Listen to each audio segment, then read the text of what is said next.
Hello friends, कैसे हैं आप सब? स्वागत है आपका अपने यूट्यूब चैनल पर। मैं विकास सिंह आप सभी के लिए लेकर आया हूँ सदर्न रेलवे का मद्रास डिवीजन का सीसीटीसी डीपीक्यू 33.33% सीबीटी मोड में एग्जाम हुआ था फ्रेंड्स। इसमें इंग्लिश सहित कुल 110 प्रश्न का चर्चा हम लोग करेंगे और उसको डिस्क्रिप्शन के साथ हम लोग पढ़ेंगे। ये लेवल 3 का एग्जाम होता है फ्रेंड्स। सीसीटीसी का कुल 110 प्रश्न होते हैं और ये 100 मार्क्स का एग्जाम होता है। मतलब 10 प्रश्न जो है ना आपका फ्रेंड्स, वो एडिशनल रहता है, ठीक है, एक्स्ट्रा रहता है, ताकि आप राजभाषा का जो रहता है आपको अटेम्प्ट उसमें से 100 ही करना है आपको, ठीक है। ये जो है वो सोल्यूशन है विथ डिस्क्रिप्शन आपको मिलेगा फ्रेंड्स। ये एग्जाम जो है वो 2025 में आयोजित हुआ था। लेवल 3 और ग्रेड पे 2000 का है, ठीक है। चलिए बिना विलंब किए हम लोग सवाल की ओर चलते हैं और देखते हैं और समझते हैं। तो फ्रेंड्स ये है आपका मद्रास डिवीजन का क्वेश्चन पेपर, ठीक है, जो कि सीबीटी हुआ था एग्जाम इसका, CCTC Madras against 33.13% promotional quota in level 3। ये एग्जाम ड्यूरेशन 2 घंटा का होता है। हमारे साउथ ईस्टर्न रेलवे में इस एग्जाम को 1.5 घंटा में कंडक्ट करवाया जाता है फ्रेंड्स, ठीक है। और इसमें मैक्सिमम मार्क्स 100 होता है और कुल प्रश्न संख्या कितना रहता है? 110 रहता है, जिसमें से आपको कितना अटेम्प्ट करना है? तो आपको 100 ही अटेम्प्ट करना रहता है, ठीक है। 10 ये रहता है आपका, ऑप्शनल रहता है आपका, ठीक है। चलिए बिना लेट किए हम लोग क्वेश्चन शुरू करते हैं। हम लोग 2025 आईसीसी महिला क्रिकेट विश्व कप के फाइनल मुकाबले में भारत ने अपनी पहली विश्व कप खिताबी जीत हासिल करने के लिए किस टीम को हराया था? तो आपका ऑप्शन है इसमें ऑस्ट्रेलिया, इंग्लैंड, न्यूजीलैंड और साउथ अफ्रीका, ठीक है। आप लोग अगर सेट को अटेम्प्ट कर रहे हैं तो आप लोग साइड में आंसर भी मार्क करते जाइए। आप लोग नंबरिंग कर लीजिए एक से एक पेज में, और वहाँ पे नंबरिंग कर लीजिए 1 2 3 4 5 6, है ना, इस टाइप से 100 क्वेश्चन तक। और बगल में ऐसे आंसर भी मार्क करते चले जाइए आप, ठीक है। उससे क्या होगा कि आप लोगों को बाद में लास्ट में कितना आया आप लोग टिक करते चले जाइएगा ऐसे करके। तो एक आपका सेट प्रैक्टिस हो जाएगा आपका। इसका सही आंसर है साउथ अफ्रीका, ठीक है। फाइनल जो हुआ था, है ना, फाइनल जो हुआ था, फाइनल हुआ था इंडिया प्लस साउथ अफ्रीका के बीच में हुआ था। और अगर सेमीफाइनल का बात किया जाए, ठीक है, तो सेमीफाइनल हुआ था इंडिया और ऑस्ट्रेलिया के बीच में हुआ था, ठीक है। इंडिया और ऑस्ट्रेलिया के बीच में हुआ था। वर्ल्ड कप जो होता है, ये जो वर्ल्ड कप जो होता है क्रिकेट वर्ल्ड कप, ये कितने सालों में होता है? तो ये होता है 4 साल में एक बार होता है ये आयोजित। इससे एक और सवाल क्या बन सकता है? यहाँ पर आ गया आपका आईसीसी। तो आईसीसी जो है वो आपका उसका हेडक्वार्टर कहाँ है? तो इसका जो हेडक्वार्टर है वो कहाँ है? ये है दुबई में। कहाँ है? दुबई में है, ठीक है। और अच्छा, वर्ल्ड कप जो हुआ था वो मेन का, ठीक है, ये तो आपका वुमेन जीत गई। तो मेन का कौन जीता है? मेन वर्ल्ड कप तो ये हुआ था 2023 में। कौन जीता है? ऑस्ट्रेलिया जीता है, ठीक है। वुमेन का कौन जीता? तो वुमेन का हुआ 2025 में। कौन जीता उसमें? तो इंडिया जीता। इंडियन मेन जो है आपका, इंडियन मेन क्रिकेट में 2 बार अब तक जीत चुका है, ठीक है, 2 बार। कितने कब कब जीता है? तो एक 1983 में, किसके टाइम में? कपिल देव के टाइम में, ठीक है। और एक जीते हैं ये लोग महेंद्र सिंह धोनी के टाइम में, ठीक है। अच्छा, अगला सवाल आपका क्या बन सकता है इसमें कि इसको जो है वो किस देश ने होस्ट किया था? तो इसको श्रीलंका, है ना, और इंडिया दोनों मिलकर होस्ट किया गया था इसको, ठीक है। और इसमें कितने राशि दिया जाता है इसमें जीतने पर? तो इसमें 39.55 CR दिया जाता है, करोड़, ठीक है, जीतने वाले टीम को। पर बीसीसीआई ने कहा था कि अगर इंडियन क्रिकेट टीम अगर जीतती है तो उसको उनको हम 125 करोड़ रुपए देंगे, ठीक है। अच्छा, इसमें जो है सबसे अधिक रन जो है कौन बनाए थे वुमेन क्रिकेट वर्ल्ड कप के दौरान, है ना? तो ये जो थी वो लाउरा वोलवार्ड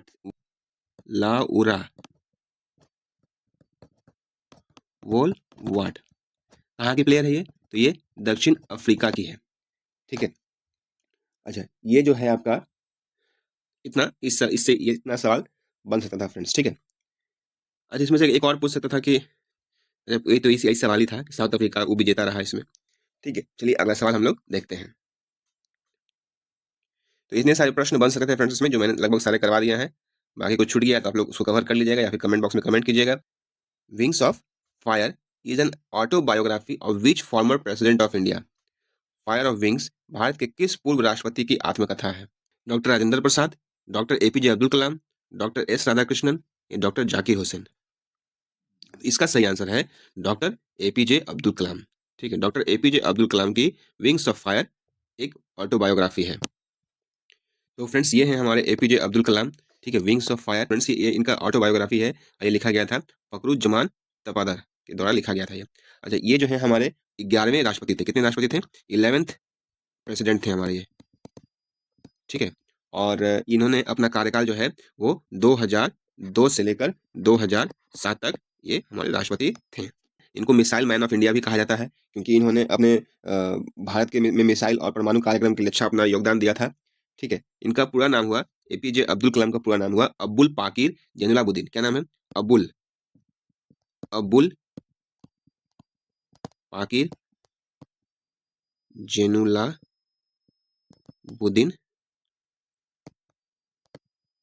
अब्दुल कलाम। क्या है? अब्बुल पाकिर जैनुलाब्दीन अब्दुल कलाम, इनका ये पूरा नाम था फ्रेंड्स। चलिए अगला क्वेश्चन देखते हैं। Who was the first Indian to receive a Nobel prize? नोबेल पुरस्कार प्राप्त करने वाले प्रथम भारतीय कौन थे? CV Raman, Rabindranath Tagore, Mother Teresa या अमर्त्य सेन? ठीक है, तो इसका सही आंसर है रविन्द्रनाथ टैगोर। रविन्द्रनाथ टैगोर को 1913 में दिया गया था। कब दिया गया था? 1913 में दिया गया था। किसके लिए दिया गया था? तो अपना गीतांजलि के लिए दिया गया था, ठीक है। किसके लिए दिया गया था? गीतांजलि के लिए। लिटरेचर का एक तो पुस्तक है फ्रेंड्स, गीतांजलि, उनके लिए दिया गया था। कब दिया गया था? 1913 में दिया गया था ये, ठीक है। और आपका ये जो है first non European and the first Asian to win the prize, ठीक है। फर्स्ट नॉन यूरोपियन थे और फर्स्ट एशियन थे जो कि ये प्राइज जीते थे। अच्छा, आपका ये जो सीवी रमन है, सीवी रमन जो है आपके, वो उनको कब मिला था? तो इनको मिला था 1930 में। कब मिला था? 1930 में, ठीक है। किसके लिए मिला था? तो स्कैटरिंग के लिए मिला था, प्रकाश का प्रकीर्णन। किसके लिए मिला था? फेस के लिए मिला था, ठीक है। तो प्रकाश का प्रकीर्णन, प्रकाश का प्रकीर्णन एक्सप्लेन कर रहे हैं फ्रेंड्स वीडियो को, थोड़ा सा वीडियो लंबा हो जाएगा, ठीक है। अगर आप लोग कमेंट करोगे कि नहीं इतना लंबा वीडियो नहीं चाहिए, तो अगले बार से मैं वीडियो को थोड़ा शॉर्ट करूंगा और direct cut to cut answer लेके मार्क कर दूंगा फ्रेंड्स, ठीक है। अगर आप लोग को चाहिए कि हाँ स्टेप से डिस्क्रिप्शन कर डिस्क्राइब करके बताएं, तो आप लोग कमेंट कीजिए कि हाँ सर डिस्क्राइब डिस्क्राइब करके बताइए, वीडियो लंबा हो कोई दिक्कत नहीं है, ठीक है। अच्छा, ये जो है आपका आगे फिर मदर टेरेसा जो है, मदर टेरेसा को कब दिया गया था नोबेल पुरस्कार? तो इनको दिया गया था 1979 में। कब दिया गया था? 1979 में दिया गया था, ठीक है। और इनको किसके लिए दिया गया था? तो इनको शांति के लिए पुरस्कार दिया गया था, पीस के लिए। PEACE, पीस, शांति को हिंदी हिंदी में क्या बोला जाता है, सॉरी इंग्लिश में क्या बोला जाता है? पीस बोला जाता है। पीस के लिए नोबेल पुरस्कार 1979 में मिला था इनको, ठीक है। गरीबों को, पीड़ित मानवता की सहायता के लिए भी बोल सकते हैं आप, ठीक है। एक अमर्त्य सेन है, उनको भी नोबेल पुरस्कार मिला है। इन चारों को नोबेल पुरस्कार मिला था फ्रेंड्स। सोचिए कितना जो क्वेश्चन सेट किए हैं, वो कितने अच्छे से क्वेश्चन सेट किए हैं कि चारों को नोबेल पुरस्कार मिला है, ठीक है। और सबसे पहले किन किन को मिला था? तो रविन्द्रनाथ टैगोर थे। अच्छा, अमर्त्य सेन को कब मिला है? तो अमर्त्य सेन जो है इनको मिला है 1998 में। कब मिला है? 1998 में। किसके लिए मिला है? तो अर्थशास्त्र में अपना आपका सामाजिक विकल्प सिद्धांत था उनका, ठीक है। और डेवलपमेंट के लिए मिला था उनको, आर्थिक विज्ञान के लिए मिला था उनको, ठीक है। कब मिला था? 1998 में। मदर टेरेसा को कब मिला? 1979 में। रविन्द्रनाथ टैगोर को कब मिला? 1913 में। और सीवी रमन को कब मिला? 1930 में, ठीक है। आप लोग याद कर लीजिएगा, प्रकाश का प्रकीर्णन के लिए मिला सीवी रमन को, गीतांजलि के लिए मिला, शांति के लिए मिला और फिजिक्स में योगदान के लिए दिया गया इनको। चलिए अगला सवाल देखते हैं फ्रेंड्स हम लोग। Who was honoured with the Dadasaheb Phalke award 2025 at the 71st national film awards? 71वें राष्ट्रीय फिल्म पुरस्कार 2025 में दादा साहेब फाल्के पुरस्कार किसे प्रदान किया गया? रजनीकांत, मोहनलाल, चिरंजीवी, ममूटी? तो इसका सही आंसर है फ्रेंड्स मोहनलाल, ठीक है। मोहनलाल को एक साउथ इंडियन एक्टर हैं, ठीक है, साउथ इंडियन एक एक्टर हैं मोहनलाल, है ना। आपको मैं एक बार फोटो दिखा देता हूँ उनका, तो आप लोग देख सकते हैं फ्रेंड्स, ये हैं हमारे मोहनलाल, ठीक है, जो साउथ इंडियन एक्टर हैं, बहुत सारे साउथ फिल्मों में ये काम कर चुके हैं। तो इनको मिला है आपका दादा साहेब फाल्के पुरस्कार 71st, कितना? 71st दादा साहेब फाल्के पुरस्कार मिला है। बेस्ट फिल्म किसको मिला है फ्रेंड्स? बेस्ट फिल्म मिला है स्त्री टू, स्त्री टू। और बेस्ट एक्टर मिला है आपका कार्तिक आर्यन। और बेस्ट एक्ट्रेस हो गया, बेस्ट एक्ट्रेस मिला है कृति सेनन, कृति कृति सेनन को मिला है। बेस्ट डायरेक्टर किसको मिला है? सब दादा Dada Saheb Phalke international film festival के अनुसार ही है ना। Dada Saheb Phalke international film fair, DPIFF के अनुसार है। बेस्ट डायरेक्टर किसको मिला है? ये मिला है कबीर खान, कबीर खान। स्त्री टू फिल्म तो आप लोग देखे ही होंगे फ्रेंड्स, ठीक है। कार्तिक आर्यन को आप लोग जानते ही होंगे, कृति सेनन को आप लोग जानते ही होंगे, हीरोइन तो, ठीक है। और कबीर खान, एक आपका बेस्ट डायरेक्टर का अवार्ड मिला है इनको। Who became the first women chairperson and CEO of the railway board in India. First women कौन बनी है, ठीक है। जया वर्मा सिन्हा, अंजलि गोयल, रेणु शर्मा, राजेश्वरी सिंह। इसका सही आंसर है जया वर्मा सिन्हा। जया वर्मा सिन्हा जो है, तो ये है फ्रेंड्स जया वर्मा सिन्हा। ये जो है वो सितंबर 2025 में, कब, सॉरी, सितंबर 2023 में इन्होंने चार्ज लिया था। और इन्होंने एक इतिहास बनाया फ्रेंड्स, 166 वर्ष के बाद, ठीक है, 166 वर्ष के बाद पहली बार, मतलब कि एक वुमेन जो है वो आपका रेलवे का सीईओ बनी है और चेयरपर्सन, ठीक है। तो चलिए अगला सवाल देखते हैं। अच्छा, अभी अभी वर्तमान में सीईओ कौन है? तो अभी है वर्तमान में सतीश कुमार। कौन है? सतीश कुमार। सतीश कुमार जो है वो आपके अगस्त 2024 में इन्होंने चार्ज लिया है, ठीक है। अगस्त 2024 में इन्होंने चार्ज लिया है और ये अब तक बने हुए हैं, ठीक है। चलिए अगला सवाल देखते हैं। क्वेश्चन है, where are the where are the famous Ajanta and Ellora caves located. प्रसिद्ध अजंता और एलोरा की गुफाएं कहाँ स्थित है? मध्य प्रदेश, महाराष्ट्र, गुजरात, कर्नाटक। आप लोग पता नहीं आंसर मार्क कर रहे हैं कि नहीं कर रहे हैं फ्रेंड्स, आप लोग आंसर मार्क करते चले जाइएगा, ठीक है। अच्छा, ये क्या हो जाएगा? तो ये हो जाएगा आपका सही आंसर इसका महाराष्ट्र, ठीक है। अजंता और एलोरा की जो गुफाएं हैं वो औरंगाबाद डिस्ट्रिक्ट में है। कहाँ है? औरंगाबाद। औरंगाबाद, एक औरंगाबाद बिहार में भी है फ्रेंड्स, ठीक है। तो ये औरंगाबाद बिहार का नहीं है, कहाँ का है? तो ये है महाराष्ट्र का, ठीक है। और ये लगभग ये 100 किलोमीटर के आसपास में ये फैला हुआ है, ठीक है। चलिए अगला सवाल देखते हैं।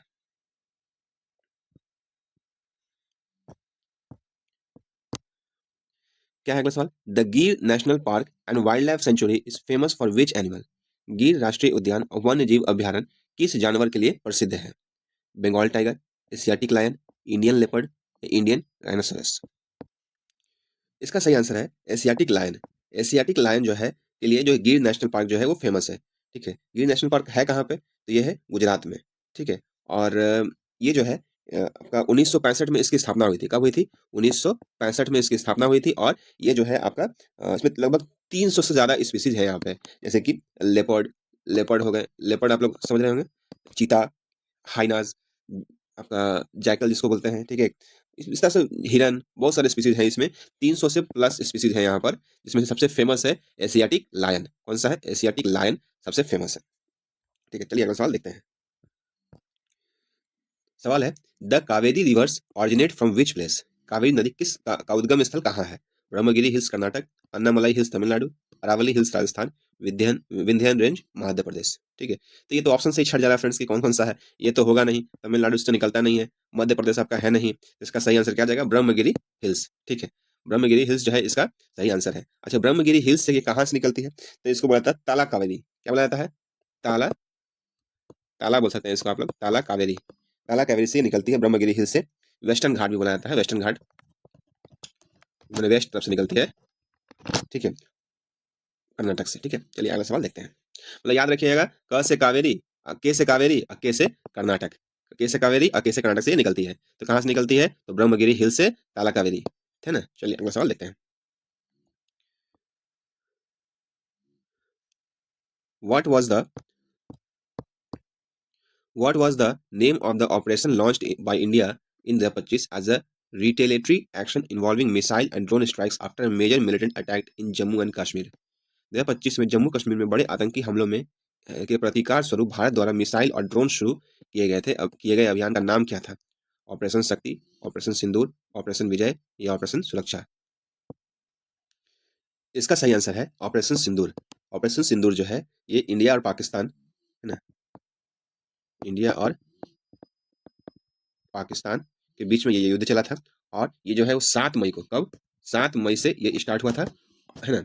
जिसमें से इंडिया की विजय हुई, है ना, जम कर मारा पाकिस्तान को, ठीक है। और ये जो है फिर ऑपरेशन सिंदूर इसको नाम दिया गया इसको, ठीक है। चलिए अगला सवाल। पहलगाम में एक हमला हुआ था जम्मू कश्मीर में, ठीक है, पहलगाम में। कहाँ हुआ था? पहलगाम में, ठीक है। चलिए अगला सवाल देखते हैं। Which bridge connects Rameswaram island to the Indian mainland across the Palk strait. कौन सा पुल पाक जलडमरू से रामेश्वरम द्वीप को भारत के मुख्य भूभाग से जोड़ता है? Howrah bridge, Bogibeel bridge, Pamban bridge या चेनाब ब्रिज। ये भी तो ऑप्शन से छट जा रहा है फ्रेंड्स। चेनाब ब्रिज तो कहाँ जम्मू कश्मीर में है, हावड़ा ब्रिज कहाँ कोलकाता में है, बोगीबिल पुल आपका कहाँ है, आपका असम में है, ठीक है। और पंबन ब्रिज कहाँ है, तो पंबन ब्रिज साउथ तरफ है आपका, ठीक है। तो ये था आपका। अच्छा, पंबन ब्रिज जो है वो कितना किलोमीटर लंबा है, तो 2.07 किलोमीटर ये लंबा है, ठीक है। चलिए अगला सवाल देखते हैं। Which bridge inaugurated in 2025 is the world's highest railway bridge. 2025 में उद्घाटन किया गया कौन सा पुल विश्व का सबसे ऊंचा रेल पुल है? बोगीबिल पुल, पंबन ब्रिज, चेनाब ब्रिज या गोदावरी ब्रिज? इसका सही आंसर है चेनाब ब्रिज, ठीक है। चेनाब ब्रिज कहाँ है, तो जम्मू एंड कश्मीर में है। कहाँ है, जम्मू एंड कश्मीर में है, ठीक है। अच्छा, बोगीबिल पुल जो है ये कहाँ है, तो ये है आपका असम में। कहाँ है, असम में। ये कितना किलोमीटर लंबा पुल है, तो 4.94 किलोमीटर लंबा पुल है ये, ठीक है। जो कि सबसे लंबा बोल सकते हैं आप, इंडिया का सबसे लंबा है और एशिया का सेकंड लार्जेस्ट है ये, ठीक है, बोगीबिल पुल। पंबन ब्रिज जो है, पंबन ब्रिज हमने जस्ट इसके पीछे वाला क्वेश्चन में हम लोग पढ़े पंबन ब्रिज के बारे में, जो कि आपका रामेश्वरम से मुख्य मुख्य लैंड को जोड़ती है, जो कि तमिलनाडु को जोड़ती है ये, रामेश्वरम से पाक स्ट्रेट के थ्रू, ठीक है। चलिए अगला सवाल देखते हैं हम लोग। अगला सवाल क्या है, विच train was the first passenger train in India inaugurated इन 1853। भारत में पहली यात्री ट्रेन कौन सी थी जिसे 1853 में उद्घाटन किया गया था?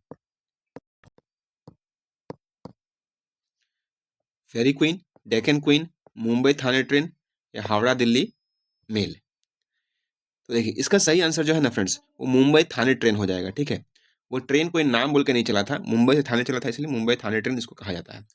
क्योंकि ऑप्शन में जो दिया हुआ फेरी क्वीन, ये क्या था, ये प्रथम जो है आपका देश का सबसे पुराना भाप इंजन है फेरी क्वीन, ठीक है। भाप इंजन जिसको स्टीम इंजन भी बोला जाता है, स्टीम इंजन बोला जाता है, ठीक है। और इसका निर्माण कब हुआ था, तो इसका निर्माण हुआ था 1855 में, ठीक है। तो ये तो होने का चांस नहीं है। डेक्कन क्वीन क्या था, तो डेक्कन क्वीन जो था वो आपका फर्स्ट बिजली चालित प्रथम ट्रेन था। कौन था, फर्स्ट इलेक्ट्रिक ट्रेन था ये, ठीक है, डेक्कन क्वीन। और हावड़ा दिल्ली मेल तो ये होगा नहीं, तो बचा आपका मुंबई थाने ट्रेन। इसका सही आंसर हो जाएगा मुंबई थाने ट्रेन, ठीक है। चलिए अगला सवाल देखते हैं हम लोग। अच्छा, इसमें से कुछ कुछ हम लोग और एक्स्ट्रा कुछ क्वेश्चन कर लेते हैं हम लोग। तो 1853 में ये प्रथम ट्रेन चलाई गई थी, किसके कार्यकाल में ये चलाई गई थी ये, तो लॉर्ड डलहौजी के, ठीक है, लॉर्ड डलहौजी के समय में ये चलाई गई थी, ठीक है। मुंबई से थाने के बीच में चलाई गई थी, मुंबई से थाने के बीच में चलाई गई थी, 34 किलोमीटर चलाई गई थी। कितना चलाई गई थी, 34 किलोमीटर चलाई गई थी। 16 अप्रैल 1853 को, कब चलाई गई थी, 16 अप्रैल 1853 को चलाई गई थी ये, ठीक है। और कुछ क्वेश्चन कर लेते हैं हम लोग, जैसे कि रेलवे बोर्ड का स्थापना कब हुआ, ठीक है, रेलवे बोर्ड का स्थापना कब हुआ, तो 1905 में हुआ, ठीक है। रेलवे का राष्ट्रीयकरण कब हुआ, तो 1950 में हो गया, ठीक है। प्रथम रेल बजट कौन प्रस्तुत किया था, तो जॉन मथाई प्रस्तुत किया था, ठीक है। तो इस टाइप का तो बहुत सारा क्वेश्चन आएगा फ्रेंड्स, ठीक है। तो उसमें अब एक्सप्लेन कर लेंगे तो बहुत वीडियो लंबा हो जाएगा। तो सबसे लंबी दूरी का ट्रेन चलता है, उसका नाम क्या है, विवेक एक्सप्रेस नाम है। क्या नाम है, विवेक एक्सप्रेस, ठीक है। कहाँ कहाँ चलती है, तो ये डिब्रूगढ़ से कन्याकुमारी चलती है। कहाँ चलती है, डिब्रूगढ़ से कन्याकुमारी चलती है, ठीक है। डिब्रूगढ़ असम हो गया, असम में, ठीक है। चलिए अगला सवाल देखते हैं हम लोग।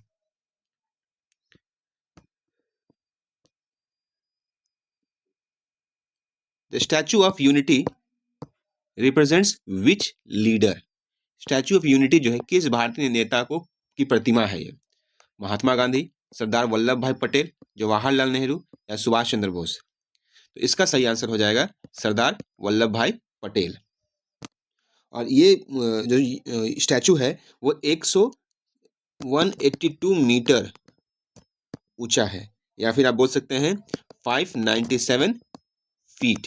इसमें जो डिटेल बता रहे हैं ना फ्रेंड्स, आप लोग एक जगह लिख लीजिएगा, ठीक है। ये जो मूर्ति है वो आपका 2018 में बनकर तैयार हुआ था। चलिए अगला सवाल देखते हैं। तो ये है कहाँ पे, ये स्टैचू ऑफ यूनिटी, तो ये है आपका गुजरात में है। कहाँ है, गुजरात में है। अगला सवाल क्या है, how many divisions are in southern railway zones. ठीक है, तो ये कितना डिवीजन है, 5, 6, 7, 8। इसका सही आंसर है ऑप्शन नंबर 6। 6 इसका सही आंसर है। टोटल 6 डिवीजन है आपका सदर्न रेलवे जोन में। तो कौन कौन सा है हम लोग जानेंगे हम लोग। सबसे पहला है चेन्नई डिवीजन। अच्छा, मद्रास डिवीजन को ही ना चेन्नई डिवीजन का नाम कर दिया है इसका। ठीक है, चेन्नई डिवीजन पहला हो गया। दूसरा कौन सा है, तिरुचिरापल्ली डिवीजन। कौन सा है, तिरुचिरापल्ली डिवीजन, तिरुचिरापल्ली डिवीजन। उसके बाद कौन सा, त्रिवंद्रम डिवीजन। कौन सा है, त्रिवंद्रम।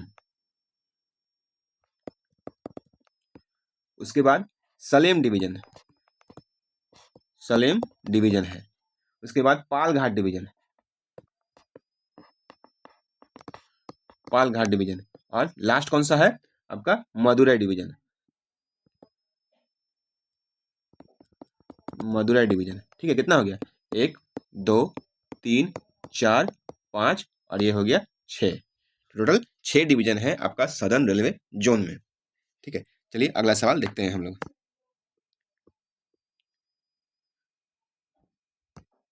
Where was the first Vande Bharat express coach manufactured. पहली वंदे भारत एक्सप्रेस का डिब्बा कहाँ बनाया गया था। Kapurthala coach factory, integral coach factory Chennai, Raebareli modern coach factory या भोपाल कोच वर्कशॉप। इसका सही आंसर है चेन्नई। ठीक है, आईसीएफ पूछता है कि इंटीग्रल कोच फैक्ट्री कहाँ है, तो कहाँ बोलना पड़ेगा आपको, चेन्नई। ठीक है, चेन्नई में है। चेन्नई में सबसे पहले वंदे भारत एक्सप्रेस ट्रेन का कोच मैन्युफैक्चर किया गया था। कहाँ पे किया गया था, इंटीग्रल कोच फैक्ट्री चेन्नई में। अभी हाल ही में फ्रेंड्स 26 नवंबर को आपका संटिंग मास्टर का SM2 का संटिंग मास्टर का आपका एग्जाम हुआ था, उसमें ऑपरेटिंग का। तो उसमें भी 26 नवंबर 2025 को एग्जाम हुआ था। तो उसमें भी ये क्वेश्चन पूछा था कि वंदे भारत एक्सप्रेस ट्रेन का जो डिब्बा है वो कहाँ बनाया जाता है। तो ये है आपका चेन्नई में बनाया जाता है, इंटीग्रल कोच फैक्ट्री चेन्नई में बनाया जाता है। चलिए अगला सवाल देखते हैं। Where was the Mahakumbh Mela 2025 held. Mahakumbh Mela 2025 कहाँ आयोजित किया गया था। हरिद्वार उत्तराखंड, उज्जैन मध्य प्रदेश, प्रयागराज उत्तर प्रदेश, नासिक महाराष्ट्र। तो इसका सही आंसर है प्रयागराज उत्तर प्रदेश में इसका आयोजन किया गया था। ठीक है, 2025 में। अगला सवाल क्या है, who was the first railway minister of independent India. अच्छा, यूपी का मुख्यमंत्री कौन है फ्रेंड्स, यूपी का मुख्यमंत्री है योगी आदित्यनाथ, आदित्यनाथ है। ठीक है, who was the first railway minister of independent India. स्वतंत्र भारत के पहले रेल मंत्री कौन थे। लाल बहादुर शास्त्री, जॉन मथाई, जगजीवन राम, एन गोपाला स्वामी अयंगर। तो बस अभी थोड़ी देर पहले ही आपको बताया था फ्रेंड्स कि फर्स्ट रेलवे मिनिस्टर कौन है। तो क्या आप लोग क्या आपको बताए थे, जॉन मथाई। और यही फर्स्ट बार आपका रेल बजट को प्रस्तुत किए थे। ये रेल बजट अगर आ गया है फ्रेंड्स, तो रेल बजट जो है रेलवे बजट और आम बजट से अलग कब किया गया था, तो अलग किया गया था 1924-25 में। और फिर मिलाया कब गया, तो 2017 में इसको मिला दिया गया। ठीक है, चलिए अगला सवाल देखते हैं हम लोग।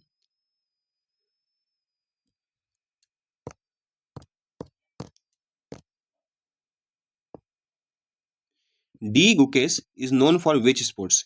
डी गुकेश किस खेल के लिए प्रसिद्ध है, क्रिकेट, बैडमिंटन, चेस, टेनिस। तो इसका सही आंसर है चेस।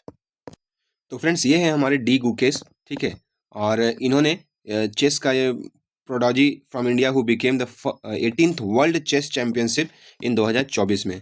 किनको इन्होंने डिफीट किया था, डिंग लायरन को। ठीक है, making him the youngest ever champion at 18 year old. तो सबसे यंगेस्ट जो है आपका वर्ल्ड चेस चैंपियनशिप 2024 जीते हैं ये। ठीक है, और सबसे यंगेस्ट बन गए हैं, कौन बन गए हैं, डी गुकेश। चलिए अगला सवाल देखते हैं हम लोग। World environment day is celebrated on which date.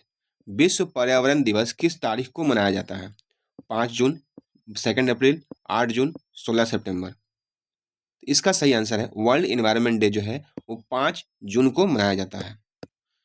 इसकी स्थापना जो है फ्रेंड्स वो आपका संयुक्त राष्ट्र के द्वारा है ना, यूनाइटेड नेशन के द्वारा इसका स्थापना जो है वो 1972 से 72 को किया गया है और 1973 1973 से ये मनाया जा रहा है।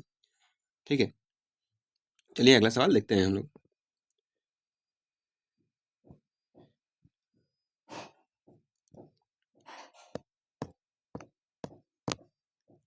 In economics what is the full form of GDP? अर्थशास्त्र में जीडीपी का पूरा नाम क्या है? Gross domestic product, general development plan, global development project या ग्रॉस डेवलपमेंट प्रोजेक्ट? तो इसका सही आंसर है ग्रॉस डोमेस्टिक प्रोडक्ट। जीडीपी का फुल फॉर्म होता है ग्रॉस डोमेस्टिक प्रोडक्ट। चलिए, एक होता है एनएनपी। क्या होता है एनएनपी? Net national product. क्या होता है? Net national product. Net national product होता है। चलिए अगला सवाल देखते हैं हम लोग। The world's longest railway platform is located in which place? विश्व का सबसे लंबा रेलवे प्लेटफॉर्म कहाँ स्थित है? Gorakhpur Uttar Pradesh, Hubli Karnataka, grand central terminal New York USA, Beijing railway station China. इसका सही आंसर है हुबली। हुबली कर्नाटक। हुबली कर्नाटक जो है फ्रेंड्स श्री सिद्धारूढ़ा स्वामी जी हुबली जंक्शन जिसको बोला जाता है, भारत कर्नाटक का सबसे लंबा, भारत नहीं पूरा विश्व का सबसे लंबा रेलवे प्लेटफॉर्म है। ये कितना मीटर लंबा है? तो 1507 मीटर। कितना लंबा है? 1507 मीटर लंबा है ये। ठीक है, और ये जो है वो गिनीज वर्ल्ड रिकॉर्ड में भी इसका नाम आया है और उन्हीं के द्वारा ये नापा गया है और 1507 मीटर ये है। चलिए अगला सवाल देखते हैं हम लोग। मैत्री एक्सप्रेस, मैत्री एक्सप्रेस जो है वो किन दो नेबरिंग कंट्रीज को जोड़ता है? मैत्री एक्सप्रेस जो है भारत को किस पड़ोसी देश के साथ जोड़ता है? नेपाल, बांग्लादेश, भूटान, म्यांमार। इसका सही आंसर है बांग्लादेश। मैत्री एक्सप्रेस जो है फ्रेंड्स वो बांग्लादेश और भारत के बीच चलती है। ठीक है, ये जो है अच्छा आपका एक भारत पाकिस्तान, इंडिया और पाकिस्तान के बीच में भी एक ट्रेन चलती है। ठीक है, इसका नाम क्या है? समझौता एक्सप्रेस। समझौता समझौता एक्सप्रेस नाम है। ठीक है, चलिए अगला सवाल देखते हैं हम लोग। Who was awarded the Nobel prize peace prize 2025? सन 2025 को नोबेल शांति पुरस्कार किसे दिया गया है? Maria Corina Machado, Malala Yousafzai, Antonio Guterres या ग्रेटा थंगबर्ग। इसका सही आंसर है मारिया कोरिना माचाडो। ठीक है, ये जो है इनको नोबेल पीस प्राइज 2025 दिया गया है। ठीक है, किस लिए दिया गया है इनको? तो इन्हें वेनेजुएला में लोगों के लिए लोकतांत्रिक अधिकारों को बढ़ावा देने और तानाशाही शासन से शांतिपूर्ण संक्रमण हासिल करने के उनके प्रयासों के लिए इनको सम्मानित किया गया है। ठीक है, चलिए अगला सवाल देखते हैं हम लोग। गगनयान मिशन जो है, Gaganyaan mission of ISRO is related to which of the following? ISRO का गगनयान मिशन निम्नलिखित में से किससे संबंधित है? तो moon exploration, Mars mission, manned space mission या सन ऑब्जर्वेशन मिशन। इसका सही आंसर है मानव अंतरिक्ष मिशन, मैन्ड स्पेस मिशन है ना। गगनयान मिशन जो है इसरो का है वो मैन्ड स्पेस मिशन के लिए ये प्रसिद्ध है। चलिए अगला सवाल देखते हैं। Bharatanatyam is a classical dance form from which Indian states? Bharatanatyam Bharat के किस राज्य का शास्त्रीय नृत्य रूप है? केरला, तमिलनाडु, कर्नाटक, आंध्र प्रदेश। तो इसका सही आंसर है तमिलनाडु। भरतनाट्यम जो है वो तमिलनाडु का एक क्लासिकल डांस फॉर्म है। अच्छा, केरला का क्या फेमस डांस फॉर्म है? तो केरला का है कथकली। क्या है? कथकली। एक कथक होता है, तो कथक कहाँ का फेमस है? कथक, तो कथक है आपका यूपी का। ठीक है, नॉर्थ इंडिया का है कथकली। कथकली है केरल का, भरतनाट्यम है तमिलनाडु का। कर्नाटक का क्या है? तो कर्नाटक का आप बोल सकते हैं एक तो यक्षगान होता है ना, वो यहाँ का फेमस डांस है। आंध्र प्रदेश का फेमस डांस क्या है? तो आंध्र प्रदेश का है कुचिपुड़ी। क्या है? कुचिपुड़ी। कुचिपुड़ी। आंध्र प्रदेश का फेमस डांस है। चलिए अगला सवाल देखते हैं। तो फ्रेंड्स यहाँ से हम लोग का इंग्लिश क्वेश्चन शुरू होता है ना। यहाँ से आपका सिनोनिम चालू हो गया है। पहला क्वेश्चन क्या है कि रिफ्रेन जो है इनमें से किसका सिनोनिम है। तो रिफ्रेन का सिनोनिम, सिनोनिम मतलब होता क्या है? सिनोनिम मतलब होता है पर्यायवाची शब्द, ठीक है। इसको हम लोग हिंदी में बोलते हैं पर्यायवाची शब्द, ठीक है। पर्यायवाची शब्द बोलिए या फिर अनेक शब्द बोलिए इसको, है ना। एक शब्द के अनेक शब्द। पर्यायवाची शब्द क्या होता है रिफ्रेन का? तो रिफ्रेन मतलब होता है रुको, है ना, या अवॉइड करना, स्टॉप करना, है ना, होल्ड करना। तो इसमें से कौन सा आपको लग रहा है? कंटिन्यू है, एमिकेबल है, अलाउ है। तो इस फर्स्ट में दिख रहा है स्टॉप, है ना। तो रिफ्रेन का क्या हो जाएगा सिनोनिम? स्टॉप हो जाएगा इसका सही आंसर। चलिए अगला सवाल देखते हैं हम लोग। तो अगला क्वेश्चन आ गया हम लोगों का सिनोनिम। देखिए सिनोनिम ये भी है, सिनोनिम ये भी है, सिनोनिम ये भी है, तीनों क्वेश्चन सिनोनिम का है। मीक, मीक का सिनोनिम पूछा है कि ये चारों में से कौन सा हो जाएगा। देखिए आप लोग इसमें से कैसे आप छांट सकते हैं। अब सबका तो हम लोग अब रेलवे में जॉब करते हैं फ्रेंड्स, तो हम लोग को तो उतना समय नहीं है कि हम लोग बायोडेटा का सबका सिनोनिम याद करें हम लोग। तो ऐसा आप लोग कर सकते हैं कि 3 ठो वर्ड जो है ना, आप लोग ऑप्शन से इसको छांट सकते हैं कि 3 ठो वर्ड कोई आपको एक जैसा दिखना चाहिए। देखिए जैसे जैसे कि प्राउड, प्राउड हो गया, स्ट्रांग हो गया, अग्रेसिव हो गया, ये तीनों एक जैसा दिख रहा ना। तो ये नहीं होगा, ये नहीं होगा, 3 ठो तो आंसर होगा नहीं। जो भी जब भी होगा तो एक ही ठो आंसर होगा, हम्बल। जस्ट एक ही तरह का है, तो हम्बल हो गया इसका सही आंसर। मीक का हमको नहीं मालूम है, ठीक है, कि मीक मतलब क्या होता है, फिर भी इसका आंसर आप मार्क कर सकते हैं, ठीक है। इसका आंसर हो गया humble. Choose the correct synonym of the word fragile, ठीक है। फ्रजाइल का क्या हो जाएगा? उसी तरह से इसको भी छाटना है, ठीक है। क्या हो जाएगा? स्ट्रॉन्ग, स्ट्रॉन्ग है यहाँ पर, स्टर्डी है, टफ है। तो इसमें सबसे आपको अलग कौन सा दिख रहा है? डेलिकेट, बोलते हैं ना बहुत डेलिकेट है यार, टूट जाएगा, है ना। तो ब्रेकेबल, ठीक है, ब्रेकेबल है। इसका मतलब क्या होता है कि हार्ड बट इजीली ब्रोकन, ठीक है। ब्रिटल भी बोल सकते हैं, brittle, B R I double T L E, brittle. Brittle मतलब होता है हार्ड बट इजिली ब्रोकन, मतलब कि ऐसा ऐसा जैसे कलम, कलम तो हार्ड होता है लेकिन बहुत आसानी से टूट जाता है। पेंसिल हार्ड होता है, बहुत आसानी से टूट जाता है। तो वो सब जैसे केक हार्ड होता है लेकिन बहुत आसानी से टूट जाता है। तो जो हार्ड हो लेकिन बहुत डेलिकेट हो, आसानी से टूट जाए, उसको कहते हैं फ्रेजाइल, ठीक है। अगला सिनोनिम क्या है? पार्डन, पार्डन मतलब होता है क्षमा करना, ठीक है। तो इसमें से देखिए आपको कौन सा लग रहा है? 3 ठो आपको ऑप्शन छांटना है। हमको नहीं पता है, आपको नहीं पता है कि पार्डन मतलब क्या होता है, फिर भी आप इसमें से निकाल सकते हैं। चीयरफुल, ब्लेम, पनिश, है ना। चीयरफुल मतलब खुश होना, ब्लेम, पनिश सब तो लग रहा है जैसे। फॉरगिव, फॉरगिव मतलब क्या हो गया? एक ठो लग रहा है कि क्षमा करना, अलग अलग अलग शब्द है ये। तो इससे आप निकाल सकते हैं कि इसका आंसर ये वाला होगा, इसका आंसर डेलिकेट होगा, इसका आंसर हम्बल होगा। इस तरह से आपको आप छांट सकते हैं, ठीक है। चलिए अगला सवाल देखते हैं। चलिए अब हम लोग जो है इसका इसका सही आंसर देखते हैं क्या होता है, ठीक है। कि जैसे कि मलाइन, मलाइन है, सिनोनिम ये पूछा है। तो मलाइन सिनोनिम आपको 3 ठो को छांटना है आपको, ठीक है। डिफेम, डिफेम क्या हो गया? जिसको फेम नहीं मिलता है। प्रेज मतलब बढ़ावा देना, ठीक है। ऑनर किसी को सम्मान करना, किसी को रेस्पेक्ट देना। देखिए 3 छड़ी है ना, तीनों एक तरह का दिख रहा है, सम्मान देना, ऑनर देना, किसी को प्रोत्साहन देना, ठीक है। और डिफेम करना, किसी को नीचा दिखाना। तो इसका सही आंसर ये हो गया इसका, ठीक है। एंटोनिम, एंटोनिम मतलब क्या होता है? विलोम शब्द। हम लोग हिंदी में जो पढ़ते हैं विलोम शब्द, उसको इंग्लिश में कहते हैं antonym. What is the correct synonym, sorry antonym of the word brave. Brave मतलब क्या होता है? बहादुर, ठीक है। तो ऐसा छांटना है कि बहादुर का 3 ठो ऑप्शन मिल जाना चाहिए, ठीक है।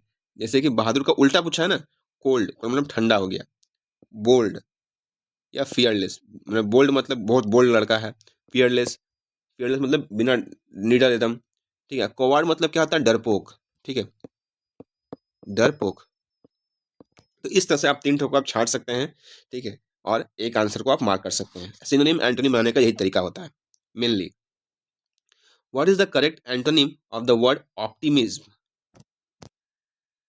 तो ऑप्टिमिज्म का क्या हो जाता है अर्थ? मतलब कि कोई आशावादी होना, ठीक है। तो आशावादी कैसे होगा? तो जो कॉन्फिडेंस जिसके पास रहेगा, है ना। तो ये तो उसका सिनोनिम हो गया। काम जो रखेगा या चीयरफुल जो रहेगा, तो ये सब सब अच्छा अच्छा बात बोल रहा है, ठीक है। तो अच्छा बात तो होगा नहीं। ठीक है, उल्टा हमको बोलना है ना, इसलिए अच्छा बात तो होगा नहीं, खराब ही बात होगा। तो पैसिसिज्म हमको नहीं मालूम है कि पैसिसिज्म का मतलब क्या होता है, लेकिन फिर भी इसका आंसर यही होगा। इस तरह से आप छाटिएगा तो आपको यही मालूम चलेगा। ठीक है, आप लोग डिक्शनरी में जाकर चेक कर सकते हैं, चाहे गूगल पे आप लोग जाकर चेक कर सकते हैं। ऑप्टिमिज्म का जो है आंसर यही पैसिसिज्म होगा। ठीक है, वैसे इसका आंसर पैसिसिज्म है। ठीक है, चलिए अगला सवाल देखते हैं हम लोग। चलिए ये तीनों को देख लेते हैं फ्रेंड्स हम लोग। इसमें क्या कहा गया है कि सभी एंटोनिम है, एंटोनिम आपको बताना है। काची काची किसका किसका है, किसका किसका है? सोफेस्टिकेटेड, अराइवल और कैटास्ट्रॉफिक। तो सोफेस्टिकेटेड आप देखिए ही मत, ये सब देखिए ही नहीं, आपको देखना ही नहीं है आपको। ठीक है, इसमें से आपको तीन ठो को छांटना है जो एक जैसा आपको दिख रहा है। तो देखिए प्राइम, प्राइम एक जैसा है। ठीक है, कॉम्प्लेक्स, कॉम्प्लेक्स भी एक जैसा है। एलिगेंट, एलिगेंट लुक है किसी का, किसी का कॉम्प्लेक्स लुक है, किसी का प्राइम है। तो सब सब अच्छा है। लेकिन कोई अगर सिंपल दिख रहा है तो उसको बोलेगा ये सिंपल है, थोड़ा साइड हो जाओ। ठीक है, तो ये सिंपल थोड़ा सा अलग है, इससे उल्टा है ये। ठीक है, बाकी ये एलिगेंट लुक है, कॉम्प्लेक्स लुक है, प्राइम लुक है। ठीक है, तो ये सब तीनों एक जैसा हो गया, तो इसका एंटोनिम कौन हो जाएगा? सिंपल हो जाएगा। ठीक है, तो इस तरह से आप लोग जो है वो छांट सकते हैं आप लोग। ठीक है, बाकी ये तो दिखना ही चाहिए आप लोग को, हम तो ऐसे ही इसको हटा दिए थे। ठीक है, चलिए अराइवल का देख लेते हैं हम लोग, है ना? नहीं भी, इसको भी हटा दीजिए पहले आप। ठीक है, इसको मत देखिए ही मत आप। ठीक है, अराइवल का एक डिपार्चर दिया हुआ है, डिक्लाइन दिया हुआ है, बिगनिंग दिया हुआ है, एक्सेस दिया हुआ है। ठीक है, तो अराइवल का क्या हो जाएगा? अराइवल मतलब आना या फिर एक्सेस करना।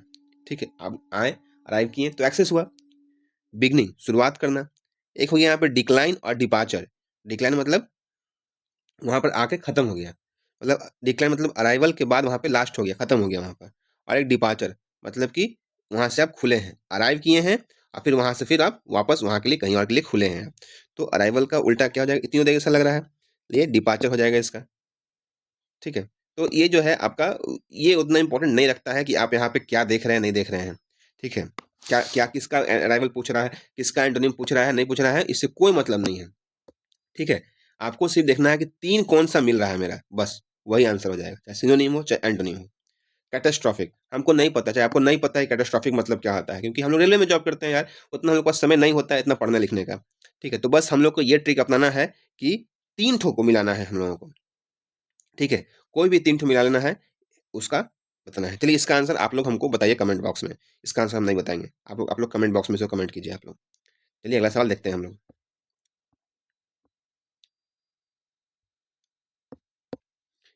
What is the past tense of the word swim? Swim का पास्ट टेंस क्या होता है? तो स्विम का पास्ट टेंस होता है, जैसे हम लोग जनरली जानते हैं कि ईडी लग जाता है जिसमें, उसको पास्ट टेंस कहते हैं हम लोग। लेकिन यहाँ पर स्विम का केस में ऐसा नहीं है। ठीक है, यहाँ पर स्विम का पास्ट टेंस हो जाता है स्वैम। ठीक है, जैसे कि सी हैज स्वैम अ माइल, कैसा हो जाएगा? सी हैज स्वैम अ माइल। ठीक है, सी हैज स्वैम अ माइल मतलब उन्हें, उसने एक मील जो है वो तैरा है। कैच का पास्ट टेंस क्या हो जाएगा? ठीक है, तो कैच का पास्ट टेंस हो जाएगा आपका कॉट। ठीक है, क्या हो जाएगा? कॉट। जैसे कि आई कॉट द बॉल, क्या हो जाएगा? आई कॉट द बॉल, ये इसका सही आंसर हो जाएगा। अगला क्वेश्चन क्या है? See dash my pencil. ठीक है, सी डैश माई पेंसिल, देख लेते हैं नीचे क्या ऑप्शन दिया हुआ है इसका। तो इसका ऑप्शन दिया हुआ है सी डैश माई पेंसिल का टुक, टेकन, टेक, टेक। ठीक है, तो सी डैश माई पेंसिल क्या हो जाएगा? सी टुक माई पेंसिल, क्या हो जाएगा इसका सही आंसर? टुक। सी टुक माई पेंसिल। ठीक है, उसने मेरी पेंसिल ले ली। चलिए अगला सवाल देखते हैं।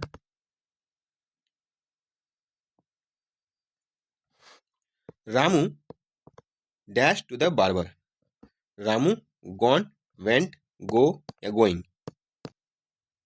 देखिए, तो इसका क्या हो जाएगा सही answer? Ramu went, Ramu went to the barber, Ramu barber के पास गया। ठीक है, Ramu went to the barber. अगला है Satya dash at the party, dance, dancing, dancer, danced. तो इसका सही आंसर हो जाएगा Satya danced at the party. Satya जो है वो पार्टी में डांस किया। ठीक है, सत्या डांस तो होगा, Satya Satya dance at the party नहीं। ठीक है, Satya dancing eight the party नहीं, ये भी नहीं होगा क्योंकि ये जो है आपका V4 लग रहा है इसमें। डांसर भी नहीं होगा, डांसर अलग चीज़ है। सत्या इज अ डांसर ऐसे बोल सकते हैं हम लोग, लेकिन उसने पार्टी में डांस किया, ये सही है। सीमा इज डैश देन रीमा। सीमा जो है वो रीमा से टॉलर है, क्योंकि ये जो है वो कंपैरेटिव है ना, 2 डिग्री होता है, कंपैरेटिव और सुपरलेटिव। तो कंपैरेटिव जो होता है, सुपरलेटिव, कंपैरेटिव जो होता है 2 के बीच में होता है, और सुपरलेटिव जो होता है 2 से अधिक के बीच में होता है। तो यहाँ पर तो 2 ही है ना, तो इसीलिए टॉलर का हम लोग प्रयोग किए। अगर 2 से 3 से पूरा ग्रुप का बात करता है, 2 से अधिक का बात करता है, तो टॉलेस्ट हो जाता है इसका आंसर। ठीक है, चलिए अगला सवाल देखते हैं हम लोग।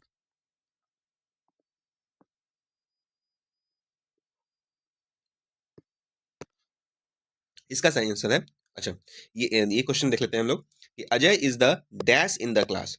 अजय जो है वो क्या है, तो अजय जो है वो फास्टेस्ट है इन द क्लास, पूरा क्लास का यहाँ बात कर रहा है, ठीक है, यानी 2 से अधिक का बात कर रहा है, 2 से अधिक का। अभी हम लोग बात किए हम लोग कंपैरेटिव और सुपरलेटिव डिग्री, यानी कंपैरेटिव और सुपरलेटिव भी आपसे पूछ सकता है। तो अगर 2 से अधिक का बात कर रहा है, यानी पूरा क्लास का बात कर रहा है, तो यहाँ पे फास्टेस्ट हो जाएगा यहाँ पर। ठीक है, रम्या इज अ डैश गर्ल। तो चालाक लड़की तो है, लेकिन क्लेवरेस्ट है, क्लेवरली है, क्लेवरलीस्ट है, कौन सा हो जाएगा इसमें? तो किसी का साथ तुलना नहीं किया गया है इसमें, ठीक है, रम्या का किसी के साथ तुलना नहीं किया गया है, तो इसलिए चुपचाप इसको क्लेवर ही बोला जाएगा कि रम्या चालाक तो है, लेकिन कितना चालाक है हमको पता नहीं है, 2 से चालाक है, 3 से अधिक चालाक है, या पूरा क्लास से चालाक है, हमको मालूम नहीं है। जैसे यहाँ पे पूरा क्लास से तुलना कर रहा था। ठीक है, एक था आपका टॉलर का, था ना आपका कि 2 लड़की के बीच में अगर लंबाई का बात हो रहा है तो टॉलर का प्रयोग करेंगे, लेकिन अगर 2 से अधिक का बीच में बात हो रहा है कि रम्या इज अ टॉलेस्ट गर्ल, है ना, क्या हो जाएगा यहाँ पर? टॉलेस्ट गर्ल हो जाएगा, Ramya is a tallest girl in the class. ठीक है, चलिए अगला सवाल देखते हैं, लेकिन यहाँ पर किसी की तुलना नहीं हो रहा है, इसलिए क्लेवर ही हम लोग मारेंगे इसको।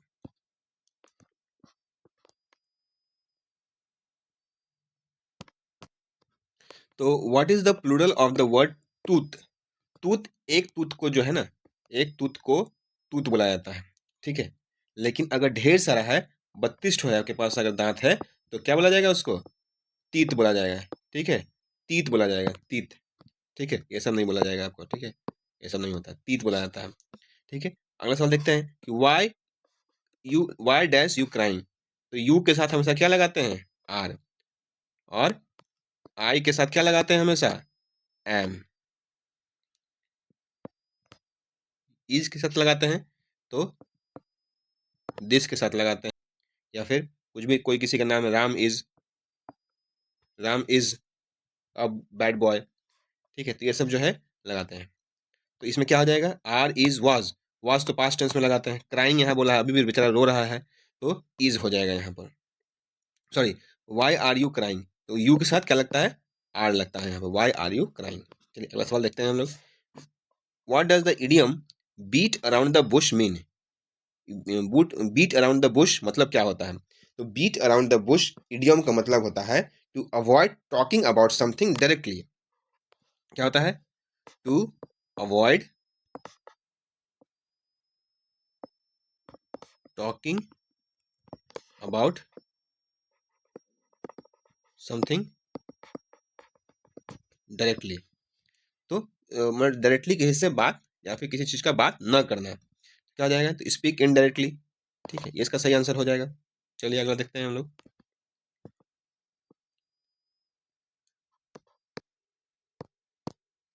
चलिए देखते हैं हम लोग, find the correct sentence from the options given below. मतलब ये चारों में से कौन सा सेंटेंस सही है, ये आपको बताना है। कि Ramu doesn't likes chocolates, sorry, Ramu doesn't like chocolate है, Ramu is not like chocolate. ठीक है, ये तो यहीं पे गलत हो गया। Ramu was not like chocolate, ये भी नहीं होगा। रामू डजंट लाइक चॉकलेट, ये हो सकता है, और ये भी हो सकता है फर्स्ट वाला। अब लेकिन आंसर तो कोई एक ही होगा, या तो ये या तो ये। अब हम छाटेंगे कैसे? देखिए यहाँ पे दोनों में अंतर क्या है, यहाँ पे एस लगा हुआ है, यहाँ पे एस नहीं लगा हुआ है। ठीक है, तो यहाँ पर हम लोग जो है वो एस जो है नहीं लगाएंगे हम लोग। ठीक है, क्यों नहीं लगाएंगे? क्योंकि डजंट के साथ, है ना, डजंट के साथ एस जो है वो नहीं लगता है। ये ग्रामेटिकली ऑक्सिलरी वर्ब है डजंट। डजंट जो है वो ऑक्सिलरी वर्ब है, जो कि थर्ड पर्सन सिंगुलर मार्कर है, एस को ये अपने आप में अंडर में रखता है, तो एस यहाँ पे लगाना जरूरी नहीं है। तो कौन सही हो जाएगा? ये आपका सही हो जाएगा। It has been raining last night, तो कौन सा हो जाएगा? तो ये देखिए एक फिक्स टाइमिंग दे रहा है, कब से रेनिंग हो रहा है, तो लास्ट नाइट से रेनिंग हो रहा है, तो सिंस हो जाएगा इसका आंसर। ठीक है, सिंस लास्ट नाइट से रेनिंग हो रहा है। The pen is dash than the sword, है ना, पेन जो होता है वो ज्यादा मजबूत होता है किसके मुकाबले, तो स्वॉर्ड के मुकाबले। इसका क्या हो जाएगा, तो mightier, mightier, mightier, the pen is mightier than the sword. ठीक है, चलिए अगला सवाल देखते हैं। सॉरी, ये इसका आंसर सही नहीं है।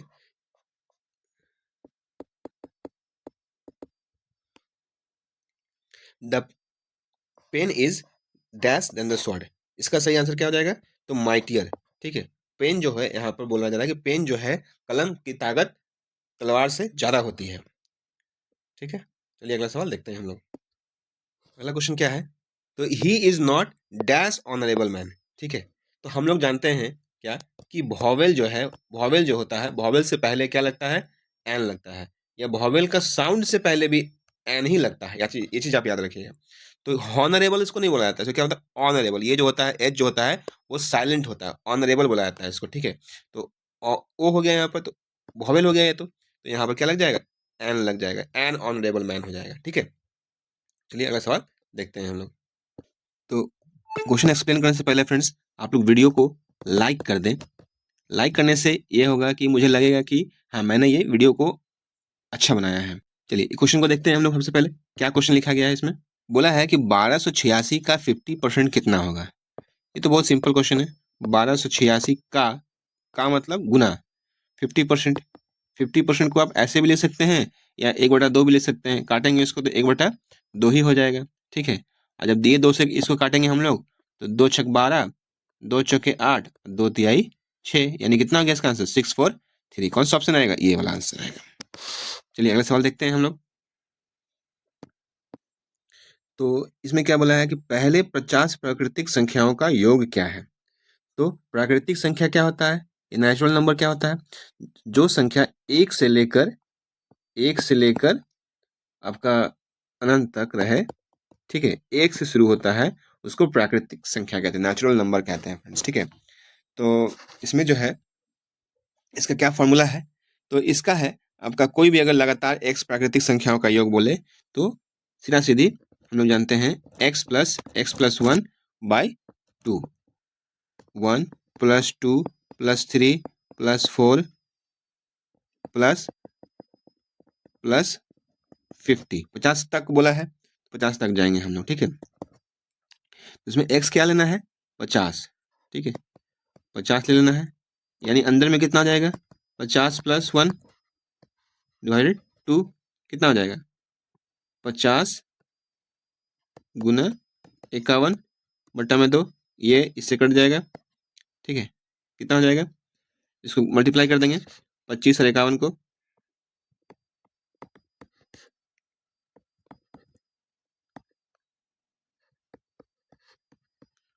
5, 5 2 7, 2 और 1, कितना आया, 1275 आ गया आंसर इसका। इसका क्या ऑप्शन आएगा, 1275। ठीक है, चलिए अगला सवाल देखते हैं हम लोग। तो चलिए फ्रेंड्स, हम लोग क्वेश्चन नंबर 53 को देखते हैं। इसमें क्या बोला गया है कि 3/7 के बराबर कौन सा भिन्न है, कौन सा फ्रैक्शन है। ठीक है, तो पहले से हम लोग सब ऑप्शन को पहले लिख लेते हैं। 6/14 हो गया, 7/21 हो गया, 14/28 हो गया, और 5/15 हो गया। कितना लेकर आना है हमको, 3/7 हमको लेकर आना है। कौन सी इसको लोवेस्ट टर्म में सबसे करेंगे कि वो 3/7 आ जाएगा। इसको पहले हम लोग काट के देखते हैं। तो 2 3 जा 6 हो जाएगा यहाँ पर, और 2 7 जा 14 हो गया यहाँ पर, यानी 3/7 तो फर्स्ट में ही आ गया, यानी इसका आंसर हो जाएगा फर्स्ट वाला। लेकिन सबको एक बार करके देख लेते हैं।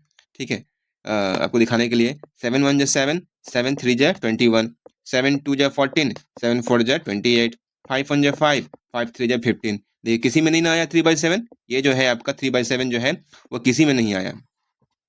ठीक है, तो ये जो है आपका इसका सही आंसर क्या हो जाएगा, 6/14 हो जाएगा इसका सही आंसर।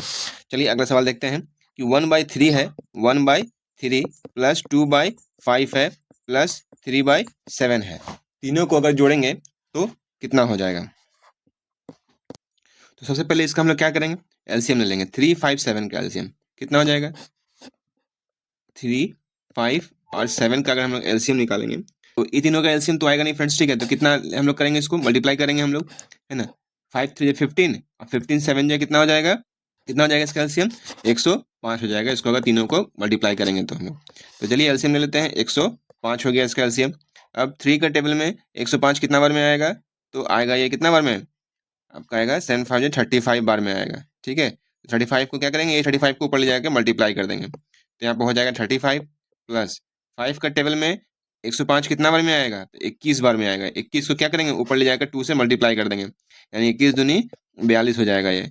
यहाँ पर 7 का टेबल में 105 कितना बार में आएगा, तो आएगा 15 बार में आएगा, 15 बार में, ठीक है। और ये 15 क्या करेंगे, ऊपर ले जाके हम लोग गुना कर देते हैं, तो 15 45 हो जाएगा, ठीक है। तो कितना हो गया, 35 42 और 45 कितना हो जाएगा, 122 बटा 105।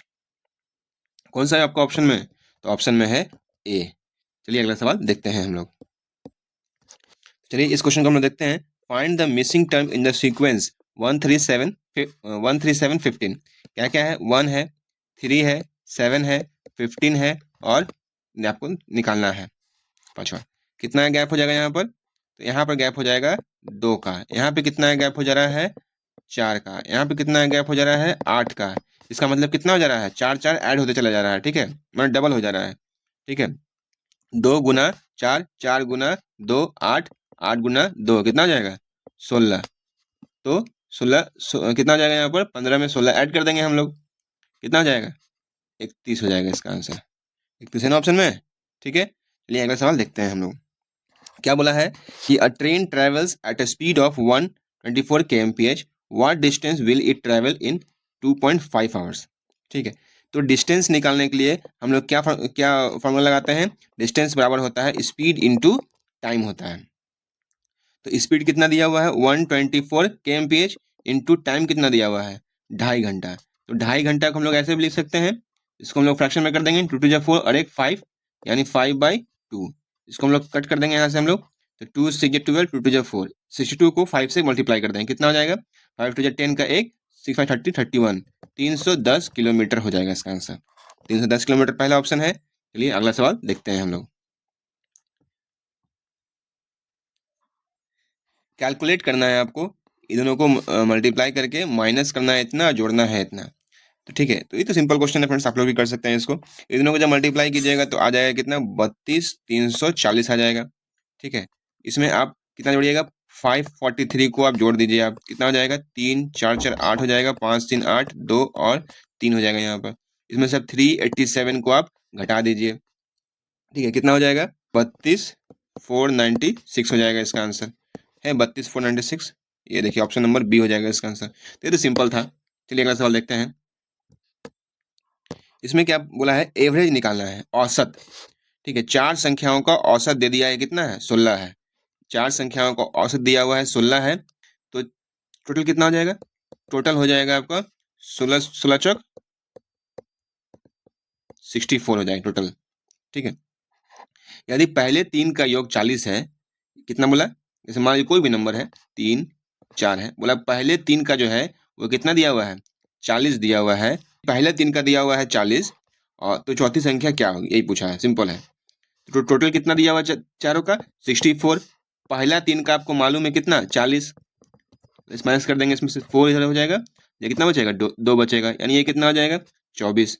इसका आंसर हो जाएगा 24। सब सिंपल सवाल है फ्रेंड्स, ज़्यादा टफ है नहीं। होप आप लोग को समझ में आ रहा होगा क्या क्या है इसमें। इस सवाल में क्या करना है, सीमा परचेज्ड अ वॉच फॉर ₹6000, 6000 में उसने एक वॉच खरीदा, ठीक है। खरीदा यानी कॉस्ट प्राइस 6000 रुपया, और सोल्ड इट फॉर कितना, 6750। बेच दी कितना में, 6750 में। उसका जो प्रॉफिट परसेंट क्या हुआ, कितना का फायदा कमाई भाई वो, 750 रुपया का फायदा कमाई, कितना पे, 6000 रुपये पे कमाई वो, कितना परसेंट हो गया, परसेंट निकालने के लिए 100 से गुना करते हैं, ये दो जीरो को ये दो जीरो कट गया, ये दो जीरो कट गया, ये जीरो और ये जीरो भी कट गया, ठीक है। तो अब इसको हम लोग क्या करेंगे, डिवाइड कर देंगे, तो 6 1 6 15 हो गया, 6 2 12 और 0.5, ये कितना इसका आंसर हो गया, 12.5% इसका आंसर हो गया। अगला सवाल क्या है, इसमें क्या बोला है कि एलसीएम निकालना है 12, 18 और 14 का। कितना कितना का? 12, 18 और 14 का एलसीएम निकालना। बहुत ही सिंपल है। इसको हम लोग किससे दे देंगे? 2 से दे देते हैं। 2 से 12, 2 9 18, 2 7 14। तो फिर इसको किससे देंगे? 3 से दे देंगे। 3 2 6, 3 3 9 और 7। कितना हो जाएगा? 3 2 6 हो गया, 6 2 12 हो गया, 12 3 36 हो गया, 36 7 ये कितना हो जाएगा? 252 हो गया। ठीक है, तो इसका सही आंसर क्या हो जाएगा? 252 या 252 हो जाएगा इसका सही आंसर। चलिए अगला सवाल देखते हैं। देखिए एचसीएफ निकालने के लिए बोला है इसमें। ठीक है, एचसीएफ कैसे निकलता है? तो एचसीएफ आपका सबसे आसान तरीका है, इसको आप डिवीजन मेथड से है, डिवाइड करके आप निकाल लीजिए इसको आप, है ना। तो 96 है फ्रेंड्स, तो इसको कितना बार में दीजिएगा? 4 बार में दीजिए इसको। कितना हो जाएगा? 6 4 24, 2 9 4 36, 37 38 हो जाएगा यहाँ पर। 4 4 4 में से चलेगा 0 बचेगा, 12 में से 8 जाएगा, कितना बचेगा? 4 बचेगा, और इधर तो 0 बचेगा या कुछ नहीं बचेगा। ठीक है, अब ये 40 से ये 96 को आप डिवाइड दीजिए आप। कितना बार में जाएगा? 2 बार में जाएगा। कितना हो जाएगा? 80। कितना बचेगा? 16। अब ये 40 को इसे दीजिए आप। कितना हो जाएगा? 16 दूनी 32। कितना बचेगा? 8। अब ये 8 से 8 बचा ना, तो 8 से इसको दीजिएगा, 16 को दीजिए अब। कितना हो जाएगा? 8 दूनी 16। खत्म हो गया। तब तक काटते रहना जब तक ये कट ना जाए पूरा। ठीक है, तो जो लास्ट में जो ये बचता है डिवाइजर, है ना, वही आपका एचसीएफ का रूप में आता है। कितना आया? 8 आया, तो इसका सही आंसर क्या हो जाएगा? 8। ठीक है, चलिए अगला सवाल देखते हैं हम लोग। अगला सवाल में क्या है कि इसको तो जोड़ना है। ठीक है, बहुत ही सरल रूप है इसका, जोड़ने का तरीका है। पहले जो है इसको आप लिख दीजिए, जो बड़ा वाला है 7.077, फिर 7.77, फिर 777। पॉइंट जो रहेगा उसको साथ में लिखना है, बगल में लिखना है। ठीक है, बाकी जहाँ पे कुछ नहीं आया वहाँ पे 0 बैठा दीजिए आप, 0 बैठा दीजिए। उससे आपको क्या होगा? जोड़ने में आसानी होगा और आपको मिस्टेक नहीं होगा, क्योंकि बहुत सिंपल सवाल है। ये सब भी अगर गलत हो जाएगा आप लोग से, तो क्योंकि आप लोग तो पढ़ाई लिखाई कर नहीं रहे हैं, बहुत कम पढ़ते हैं, क्योंकि रेलवे में इतना जॉब का प्रेशर है, काम का प्रेशर है कि, है ना, तो इसमें मिस्टेक नहीं होना चाहिए। आसान सवाल में मिस्टेक नहीं होना चाहिए, कभी भी नहीं। ठीक है, तो 7 हो गया यहाँ पर, 7 दूनी 14 हो गया यहाँ पर, यहाँ पर 7 दूनी 14, 1 15 हो गया यहाँ पर, और 28 और 1 29 हो गया, 2 7 और 2 9 हो गया यहाँ पर। कितना आ गया? तो 99.547। कौन सा है? 99.547। बहुत ही कम समय लगा, फटाक से हो गया, तो मिस्टेक नहीं होना चाहिए सब सवाल में। ठीक है, तो ये सवाल देखते हैं हम लोग। चलिए ये सवाल देखते हैं हम लोग, इसमें क्या बोला है। तो ये जो सवाल है, ये किसका सवाल है? तो एसआई का सवाल है। ठीक है, सिंपल इंटरेस्ट का सवाल है ये। सिंपल इंटरेस्ट का फॉर्मूला क्या होता है? एसआई बराबर होता है P into R into T by 100। इसमें एसआई क्या है? Simple interest. पी क्या है? प्रिंसिपल। आर क्या है? रेट। और टी क्या है? टाइम। और ये 100, जो रेट का जो परसेंट होता है उसको हटाने के लिए नीचे में 100 लगा देते हैं। चलिए देखते हैं कैसे बनेगा इसको। जो जो जहां जहां दिया हुआ ना फ्रेंड्स, उसको वहां वहां आप लिख दीजिए। क्या दिया हुआ है? सिंपल इंटरेस्ट आपका दे दिया है यहाँ पे 875, तो सिंपल इंटरेस्ट पहले था, लिख दिए इसको सिंपल इंटरेस्ट। पी दिया हुआ है आपका 5,000 रुपया, तो 5,000 रुपया यहाँ पे लिख दिए हम लोग। ठीक है, और क्या दिया हुआ? रेट दिया हुआ है यहाँ पर 3.5%। ठीक है, लिख दिए। टाइम तो नहीं दिया हुआ है, यहाँ पूछ ही रहा how much time it will take, कितना समय लेगा। ठीक है, तो टाइम को हम लोग क्या लिख देंगे? यहाँ पर टी लिख देंगे, उसको वैसे ही लिख देंगे। ठीक है, बाकी यहाँ पर नीचे में 100 था तो 100 लिख देंगे हम लोग। यहाँ पर 2 जीरो इधर से, 2 जीरो इधर से कट जाएगा, इसका भी 1 जीरो लगा देते हैं भाई नीचे में। पॉइंट उठा के 1 जीरो उठा दिया यहाँ पे, ये जीरो और ये जीरो यहाँ भी कट गया। ठीक है, अब क्या करेंगे? इसको 5 बचा यहाँ पर, 5 को इससे काट देंगे। 5 1 जा 5, 5 7 जा 35, 5 5 जा 25। ठीक है, 875 को अगर हम लोग 5 से अगर डिवाइड करेंगे, कितना हो जाएगा? 175 हो जाएगा। ठीक है, अभी भी ये कटेगा, किससे कटेगा? 5 से कटेगा। 35 हो गया यहाँ पर, तो 5 7 जा 35, 5 3 जा 15 और 5 5 जा 25। ठीक है, अभी फिर कटेगा ये 7 से, 7 5 जा 35 हो गया। ठीक है, अभी ये क्या बचा? सब तो इधर से कट गया, एक भी नहीं बचा। देखिए ये क्या, ये तो टाइम है ये तो। ठीक है, और इधर तो कुछ बचा, सब कट गया, तो टाइम बराबर कितना आ गया? इधर 5 बचा, इधर खाली t बचा और तो कुछ नहीं बचा, यानी टाइम बराबर कितना आ गया मेरा 5 आ गया, 5 साल। ठीक है, 5 साल ऑप्शन में है, इसको हम लोग टिक कर देंगे। चलिए अगला सवाल देखते हैं। स्क्वायर रूट निकालना है 15129 का। ठीक है, इसको हम लोग शॉर्ट तरीके से कैसे निकालेंगे? ठीक है, देखिए सीधा सा बात है, स्क्वायर रूट निकालना। स्क्वायर रूट क्या होता है? जो दो ठो को इंटू करके सेम नंबर को मल्टीप्लाई करके जो आता है, जैसे कि 2 into 2 equals to 4, 3 into 3 equals to 9, 4 into 4 equals to 16। ठीक है, तो इस तरह से जो करके आता है उसको हम लोग स्क्वायर रूट कहते हैं। तो अब पूछा कि 15129 इतना बड़ा नंबर का कौन सा होगा स्क्वायर रूट? ठीक है, ये तो बहुत ही टफ सवाल है फ्रेंड्स, है ना? ऐसा उसको लग रहा है, लेकिन इसको हम लोग चुटकी में हल कर देंगे। हम लोग कैसे हल कर देंगे? 1529 लास्ट में कितना है? 9 है ना लास्ट में, यानी गुना करने पे कितना आना चाहिए? 9 आना चाहिए मेरा। तो ये जो है आपका लास्ट में कितना होना चाहिए? 3 होना चाहिए, तभी ना 9 आएगा। दो बार किसको गुना करेंगे कि 9 आ जाएगा मेरे यहाँ पे? तो 3 को करेंगे। वैसा कौन सा नंबर है यहाँ पे? तो एक ही नंबर है 123। इसको अगर गुना कीजिएगा तो आपका 15,129 आ जाएगा आपका। ठीक है, इतना टफ सवाल था, है ना? आपको एक नंबर दिया ना आपको यहाँ पर, तो इस टाइप का सवाल सब देता है, बहुत ज़्यादा टफ मैथ्स नहीं रहता है यहाँ पे। चलिए अगला सवाल देखते हैं हम लोग। इसमें क्या बोला है कि 66 का स्क्वायर माइनस 34 का स्क्वायर। तो ये देखिए, ये किस फॉर्मूला पे दिख रहा है हमको? ये दिख रहा है ए स्क्वायर माइनस बी स्क्वायर पे दिख रहा है। तो इसका क्या होता है? तो ए प्लस बी होता है और ए माइनस बी होता है। ठीक है, इसमें हम लोग सेट कर लेते हैं। हम लोग ए कितना मान लेते हैं? 66 और बी कितना मान लेते हैं? 34। ठीक है, फिर ए कितना हो जाएगा? 66 माइनस 34। ठीक है, ये दोनों जोड़ेंगे आ जाएगा कितना? 100। बीच में कुछ नहीं यानी गुना। ये दोनों को माइनस कर देंगे कितना हो जाएगा? 32 हो जाएगा यहाँ पर, यानी कितना इसका आंसर आ जाएगा? 3200 आ जाएगा आपका। ठीक है, 3200 है, फर्स्ट ऑप्शन 3200 है आपका। एक ये तरीका था आपका फॉर्मूला बेसिस पे। अब जिनको मान लीजिए फॉर्मूला याद नहीं है, ठीक है, तो फॉर्मूला अगर याद नहीं है तो आप एक ठो आसान तरीका जो बोल सकते हैं, या फिर जो पूरा बैल बुद्धि से आप जो निकाल सकते हैं। कैसे निकाल सकते हैं? तो 66 को 66 से गुना कीजिए एक बार, फिर 34 को 34 से गुना कीजिए। ठीक है, जो दोनों का रिजल्ट आएगा वो आप क्या कीजिएगा? माइनस कर दीजिएगा आप। ठीक है, तो आ जाएगा आपका 3200। ठीक है, लेकिन ये थोड़ा सा टाइम टेकिंग है। ठीक है, और ये जो है आपको फटाक से आ जाएगा आपका। चलिए अगला सवाल देखते हैं, क्या बोल रहा है? सीक्वेंस का कुछ मिसिंग नंबर है। Find the missing number. 14, 25, 47 इतना मिसिंग नंबर है कुछ, उसको हम लोग फाइंड आउट करते हैं कैसे कैसे निकलेगा। तो इसमें क्या निकालना है? परफेक्ट क्यूब नहीं है इसमें। कौन कौन सा नहीं है इसमें? तो कोई 3 जो होगा वो आपका परफेक्ट क्यूब होगा और एक जो होगा वो परफेक्ट क्यूब नहीं होगा। ठीक है, तो इसका सही आंसर है 6849। ये जो है आपका परफेक्ट क्यूब नहीं है, बाकी सब क्या है? परफेक्ट क्यूब है, तीनों है परफेक्ट क्यूब।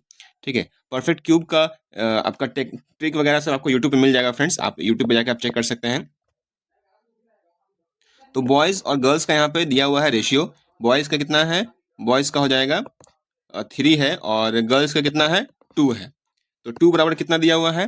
14 दिया हुआ है, और तो 1 बराबर कितना हो जाएगा? 7 हो जाएगा। तो 3 बराबर कितना हो जाएगा? बॉयज़ है, बॉयज़ का पूछा है, तो 14 7 इंटू 3 कितना हो जाएगा?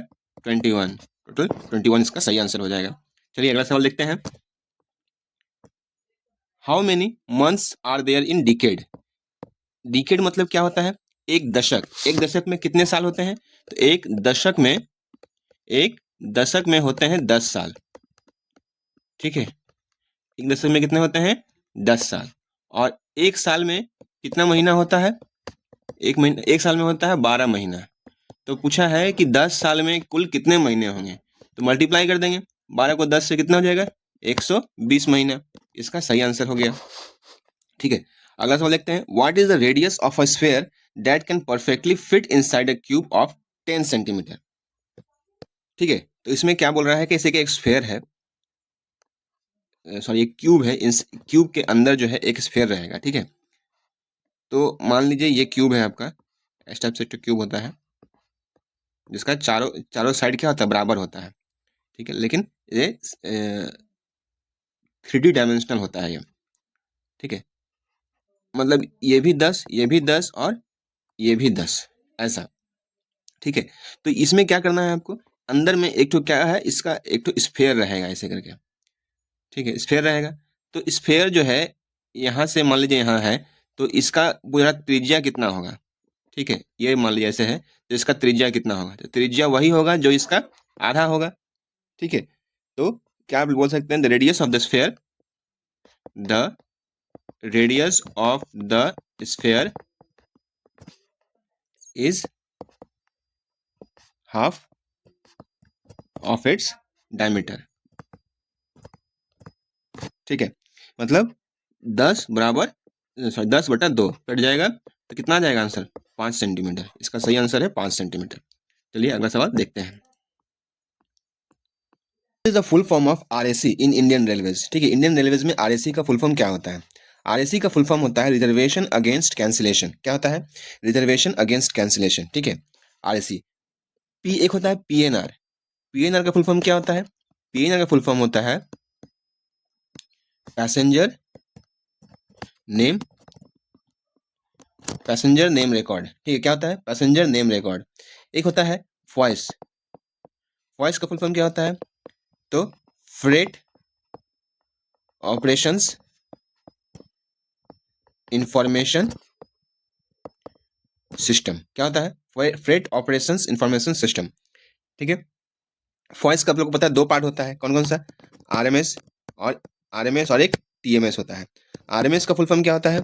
Rake management system. क्या होता है? रेक मैनेजमेंट सिस्टम होता है। टीएमएस का फुल फॉर्म क्या होता है? तो ये होता है टर्मिनल मैनेजमेंट सिस्टम होता है। एक होता है सीएमएस। क्या होता है? सीएमएस। सीएमएस का फुल फॉर्म क्या होता है? क्रू मैनेजमेंट सिस्टम होता है।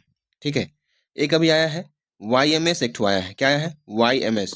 ये क्या है? तो यार्ड मैनेजमेंट सिस्टम है। क्या है? Yard management system. जब भी फुल फॉर्म आए तो आप लोग इस तरह से 4-5 फुल फॉर्म को आप लोग एकदम याद रखिए, एकदम कंठस्थ एकदम। चलिए अगला सवाल देखते हैं हम लोग। क्या बोला है इसमें? What is the free luggage allowance for sleeper class tickets in Indian railways. भारतीय रेलवे में स्लीपर क्लास टिकट पर फ्री लगेज अलाउंस कितना है? तो इसमें जो है आपका 40 केजी इसका सही आंसर है।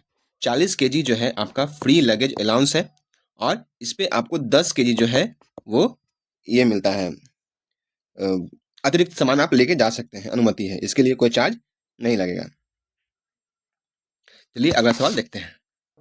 देखिए क्या क्वेश्चन है इसमें कि a clock room ticket is prepared in how many copies. एक क्लॉक रूम का टिकट जो होता है वो कितने कॉपीज में बना हुआ होता है? तो क्लॉक रूम क्या होता है? इसको हिंदी में कहते हैं अमानती अमानती समान घर। क्या कहते हैं?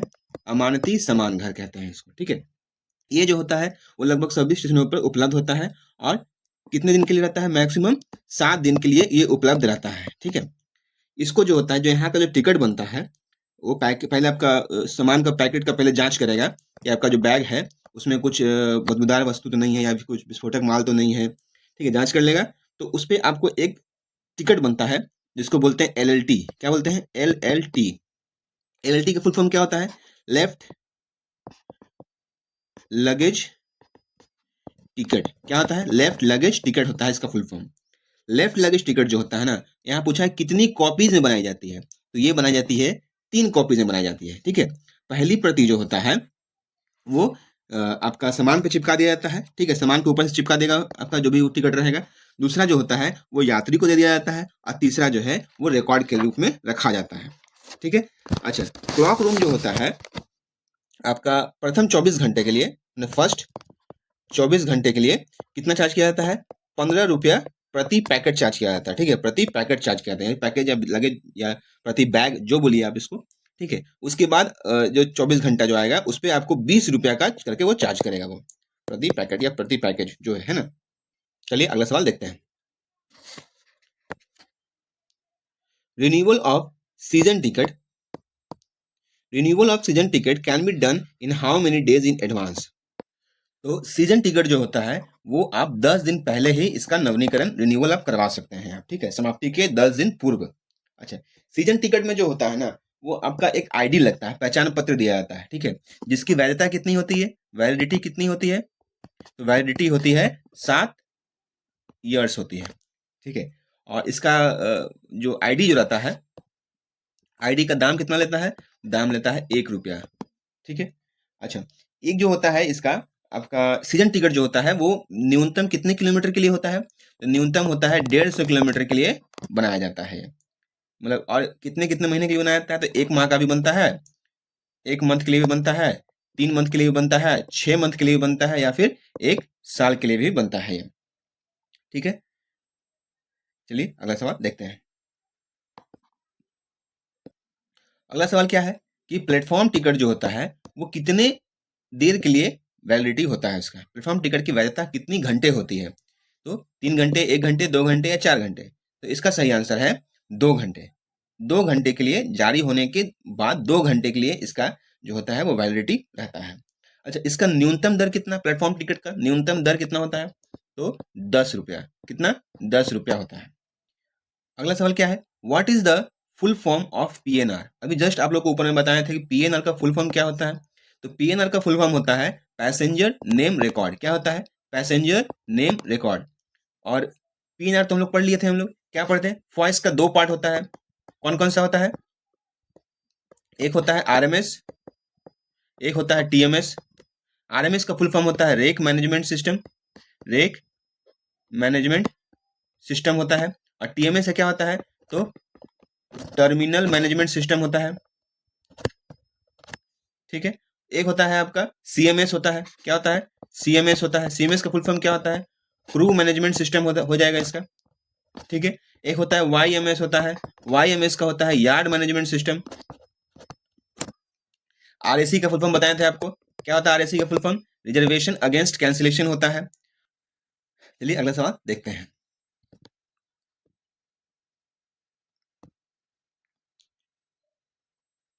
आरएसी जो होता है वो RAC facility is not available in which class, sleeper class, AC 3 tier, AC first class, AC 2 tier, तो इसका सही आंसर है एसी फर्स्ट क्लास, ठीक है, एसी फर्स्ट क्लास। देखिए आरएसी जो होता है ना, 2 जगह पर कभी भी अवेलेबल नहीं होता है, कौन कौन सा जगह पे, एक एसी फर्स्ट क्लास में हो गया और दूसरा हो गया एसी चेयर कार में हो गया, ये दोनों जगह में आरएसी फैसिलिटी अवेलेबल नहीं होता। आरएसी का फुल फॉर्म क्या होता है, रिजर्वेशन अगेंस्ट कैंसिलेशन, ठीक है। चलिए अगला सवाल देखते हैं।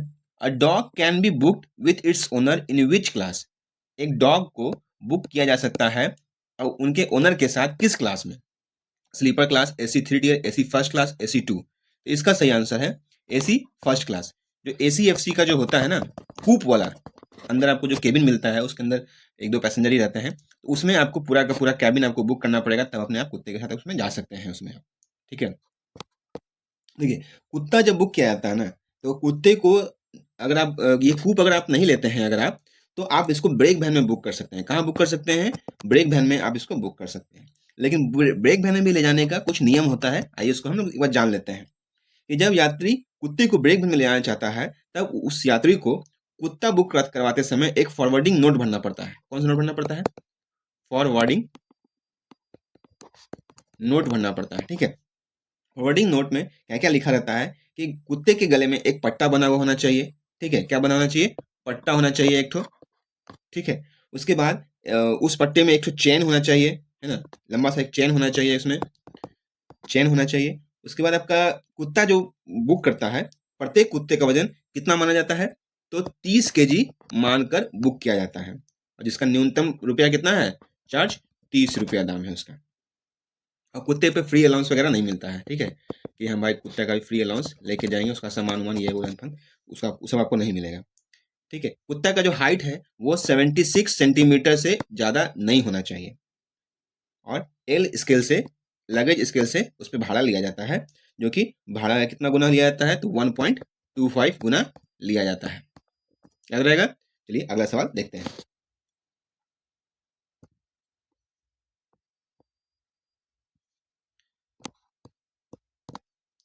What is the maximum break journey permitted for circular journey ticket, circular journey ticket पर आप अधिकतम कितनी ब्रेक जर्नी कर सकते हैं, तो सर्कुलर जर्नी टिकट पे जो होता है मैक्सिमम ब्रेक जर्नी 8 बार आप कर सकते हैं।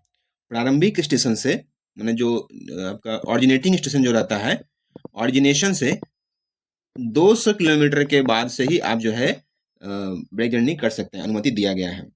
ये जो है आपका 8 बार जो है ना, ये आपका ऑरिजिनेशन और डेस्टिनेशन दोनों को छोड़कर ये 8 बार अलग से दिया गया है। ठीक है, मतलब ये तो आपका रहेगा ही, ये तो रहेगा ही, 8 बार आपका अलग से दिया जाएगा आपको। ठीक है, ये तो हो गया आपका सर्कुलर जर्नी टिकट का। ठीक है, सीजेटी का क्या हो गया, सीजेटी के बारे में आपको ये बताएं कि 200 किलोमीटर के बाद से ही आप जो है आप ब्रेक जर्नी कर सकते हैं। टोटल कितनी बार कर सकते हैं, 8 बार कर सकते हैं। ठीक है, लेकिन जिसके पास भी लंबी दूरी का टिकट है तो उसको भी मिलता है ब्रेक जर्नी का। ठीक है, तो ये जो है कितना पे मिलता है, तो मिनिमम आपका 500 किलोमीटर से है ना अधिक दूरी का टिकट होना आवश्यक है। जैसे कि 500 पे आपको नहीं मिलेगा, 501 किलोमीटर का अगर दूरी है आपको, तब जाकर आपको ब्रेक जर्नी का अनुमति दिया जाएगा। मतलब पहली बार जो होता है वो 500 किलोमीटर पे आप ले सकते हैं, और दूसरी बार जो होता है वो 1000 किलोमीटर, मतलब 1001 किलोमीटर रहेगा तो आप ले सकते हैं। 1000 किलोमीटर से जो अधिक दूरी का रहता है उस पर आप 2 बार ले सकते हैं, ब्रेक जर्नी कर सकता है। ठीक है, तो 1000 किलोमीटर से ज़्यादा कितना भी रहे, 1500 रहे, 2000 रहे, तो भी उसको 2 ही बार मिलेगा अनुमति। एक ब्रेक जर्नी में अधिकतम 2 दिन अनुमत रहते हैं। कितना, 2 दिन, 2 दिन दिया जाता है उसको एक ब्रेक जर्नी में। ठीक है, और इससे जो ब्रेक जर्नी जो है वो आपका राजधानी, शताब्दी, दुरंतो में इस समय नहीं दिया गया है। ठीक है, किसमें नहीं दिया गया है, दुरंतो में, राजधानी में और शताब्दी में, इस सब में ब्रेक जर्नी का अनुमति जो है वो नहीं दिया गया है। ठीक है, ये जो है स्लीपर क्लास और द्वितीय बैठक श्रेणी में ही दिया जाता है। इसमें दिया जाता है, स्लीपर क्लास में दिया जाता है और एक सेकंड सीटिंग में ही दिया जाता है ब्रेक जर्नी का अनुमति। बाकी एसी में इसका अनुमति नहीं है। एसी में आप ब्रेक जर्नी नहीं कर सकते हैं, दुरंतो में नहीं कर सकते हैं, राजधानी में नहीं कर सकते हैं, शताब्दी में आप नहीं कर सकते हैं। ठीक है, एक ब्रेक जर्नी पर आपको 2 दिन ही मिलेगा। ठीक है, और सबसे पहली ब्रेक जर्नी जो है वो 500 किलोमीटर से अधिक दूरी पे आप कर सकते हैं, और दूसरी जो है वो 1000 किलोमीटर से अधिक का दूरी पे आप कर सकते हैं। सर्कुलर जर्नी टिकट पे आप ऑरिजिनेटिंग और डेस्टिनेशन को छोड़कर 8 बार आप ब्रेक जर्नी कर सकते हैं। ठीक है, चलिए अगला सवाल देखते हैं। What is the private cash limit of stationary staff? Stationary staff की निजी नगद सीमा क्या है? स्टेशनरी स्टाफ मतलब जो स्टेशन पे जो काम करते हैं, स्टेशन पे, ठीक है, उनके बारे में ये बात कर रहा है कि उनके पास कैश जो है वो कितना वो लेके वो चल सकते हैं। तो इसका सही आंसर है 750 रुपया। अच्छा, 2000 रुपया जो है ये उन लोगों के लिए है जो लाइन में काम करते हैं। ठीक है, ऐसे आप रनिंग स्टाफ ड्यूटी हो गए जो करते हैं, उनको 2000 रुपये लेके आप चल सकते हैं, या जो भी लाइन में जो काम करते हैं उनको 2000 रुपया लेके वो चल सकते हैं। बाकी जो है वो कितना लेके जाते हैं, 750 रुपया ही लेके जा सकते हैं वो। ठीक है, चलिए अगला सवाल देखते हैं। क्या सवाल है कि आरआर का फुल फॉर्म क्या होता है? फुल फॉर्म ऑफ आरआर क्या होता है? Railway receipt, rail register, rail record या रेल रिसिप्ट? ठीक है, तो ये इसका सही आंसर है रेलवे रिसिप्ट। रेलवे रिसिप्ट जो होता है वो गुड्स का बनता है। गुड्स गाड़ी अगर लोड होता है तो उसका आरआर जनरेट किया जाता है, रेलवे रिसिप्ट बोला जाता है उसको। ठीक है, अगला सवाल क्या है, the capacity of SLR in case of LHB coach is how much ton? SLR बोला जाता है ब्रेक वैन को, किसको बोला जाता है, ब्रेक वैन को बोला जाता है। और इसका जो कैपेसिटी होता है एलएचबी कोच जो भी नया जो आ रहा है उसका होता है 3.9 टन होता है। अच्छा, पुराना कोच जो था, जो आईसीएफ का था, इंटीग्रेटेड कोच फैक्ट्री का जो था एसएलआर, उसका कितना था, तो ये था 4 टन। कितना था, कितना है, 4 टन। अच्छा, यहाँ पे एक वर्ड आ गया एलएचबी। एलएचबी का फुल फॉर्म क्या होता है? एलएचबी का फुल फॉर्म होता है लिंक, लिंक क्या होता है, लिंक हॉफमैन बुश। क्या होता है, लिंक हॉफमैन बुश होता है। ठीक है, चलिए अगला सवाल देखते हैं।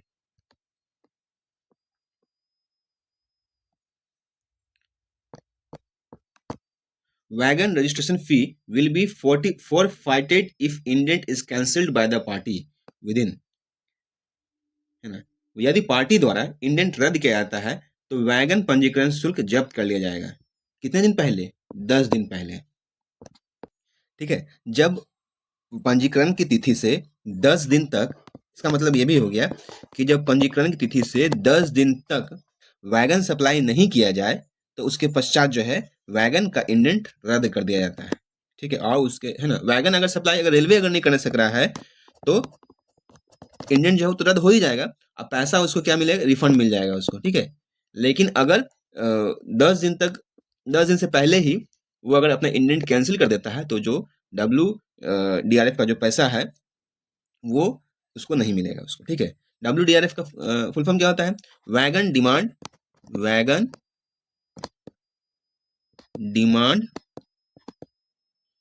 Registration fee, wagon demand registration fee, ये इसका हो जाता है फुल फॉर्म। ठीक है, चलिए अगला सवाल देखते हैं। Which one of the following is an open wagon, निम्न में से कौन सा ओपन वैगन है, आपको पता ही है कौन सा है, बॉक्सन है, BTPN है, BCN है, या सब है। तो इसका आंसर क्या हो जाएगा, BTPN क्या होता है, तो BTPN का फुल फॉर्म होता है bogie tank of petroleum with pneumatic brake. क्या होता है, बोगी टैंक ऑफ पेट्रोल या petroleum with pneumatic brake. BCN क्या होता है, बोगी कवर्ड, क्या होता है, इसका फुल फॉर्म ही होता है bogie covered with pneumatic brake होता है। ठीक है, ये हो गया। बॉक्सन जो होता है ये बॉक्स होता है। ठीक है, ये खाली डब्बा होता है। बोगी ओपन होता है इसका। ठीक है, विथ न्यूमेटिक ब्रेक। ठीक है, तो इसका सही आंसर क्या हो जाएगा, ये ऑप्शन नंबर ए हो जाएगा, बॉक्सन। चलिए अगला सवाल देखते हैं। Iron ore is classified under which class of commodity, तो ये हो जाएगा 165। कौन सा क्लास में है, तो आयरन ओर का क्लास 165 है। अगला क्वेश्चन है, लगेज इज बुक्ड एटलीस्ट, कम से कम कितने समय पहले ट्रेन का डिपार्चर से पहले बुक किया जाना चाहिए लगेज को, तो इसका क्या सही आंसर है, इसका है 30 मिनट्स। ठीक है, एटलीस्ट जो है 30 मिनट पहले, एटलीस्ट बोला है इसमें, तो कम से कम 30 मिनट पहले जो है उस सामान को बुक कर लेना चाहिए ट्रेन का डिपार्चर होने से 30 मिनट पहले। ठीक है, वैसे तो आप कितना पहले भी आप करवा सकते हैं, जाकर जमा कर दीजिएगा 2 दिन पहले भी, तो कोई कुछ नहीं बोलेगा आपको। लेकिन ऐसा माल जहाँ रेलवे सीमा में लाने में जो खतरनाक और बदबूदार माल है, मान लीजिए अगर, तो जो रेड टैरिफ नंबर आपका एक होता है रेड टैरिफ नंबर 20, इसके अंदर जो जो आता है उसको आपको लाने से 48 घंटा पहले आपको रेलवे को सूचना देना पड़ेगा, क्योंकि इसमें खतरनाक माल होता है। इस वजह से आपका 48 आवर पहले आपको सूचना देना पड़ेगा, उसके बाद आप लेके आइएगा। ठीक है, लेकिन बाकी कोई लगेज है तो उसको आप 30 मिनट पहले भी, ट्रेन डिपार्चर से पहले आप एटलीस्ट बुक कर सकते हैं। ठीक है, चलिए अगला सवाल देखते हैं। क्या क्वेश्चन है कि number of concessions allowed at a time to the passenger is, यात्रियों के लिए एक समय में कितनी छूटें दी जा सकती हैं, तो यात्रियों को एक समय में केवल एक ही छूट मिलेगा, कोई भी एक छूट ही मिलेगा टिकट पर। ठीक है, तो ज़्यादा खुश होने की जरूरत नहीं है, आपको एक ही छूट एक टिकट पर मिलेगा।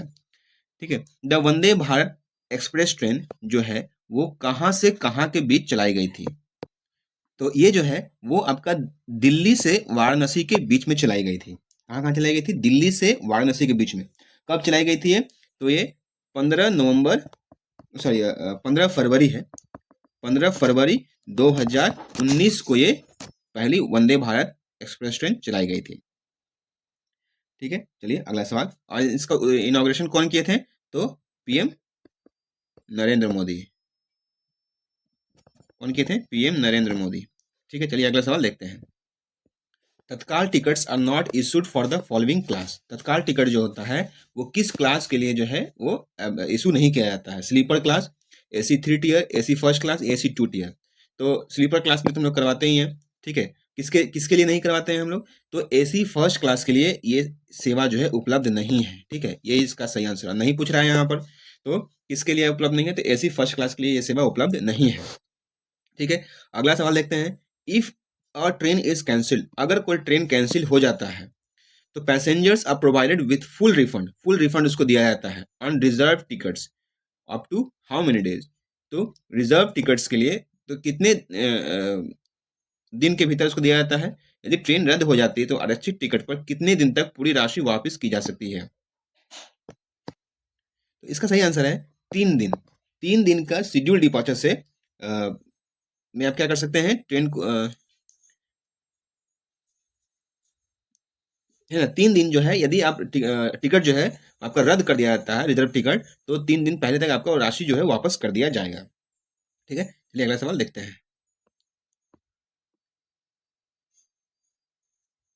वॉइस, वॉइस का फुल फॉर्म क्या होता है? अभी आपको क्वेश्चन क्वेश्चन पहले ही बताया गया, इससे पूछता है, जो कॉमन कॉमन है, जब बता दिए थे आपको हम। वॉइस जो होता है, वॉइस का फुल फॉर्म होता है फ्रेट ऑपरेशंस इंफॉर्मेशन सिस्टम। क्या होता है? Freight operations information system. इसका 2 पार्ट होता है, आपको बार बार बता रहे हैं, याद रखिएगा, कभी भी पूछ सकता है। एक होता है आरएमएस और एक होता है टीएमएस। आरएमएस का फुल फॉर्म क्या होता है? Rake management system. क्या होता है? Rake management system. और टीएमएस का फुल फॉर्म क्या होता है? टर्मिनल मैनेजमेंट सिस्टम होता है। क्या होता है? टर्मिनल मैनेजमेंट सिस्टम होता है। ठीक है।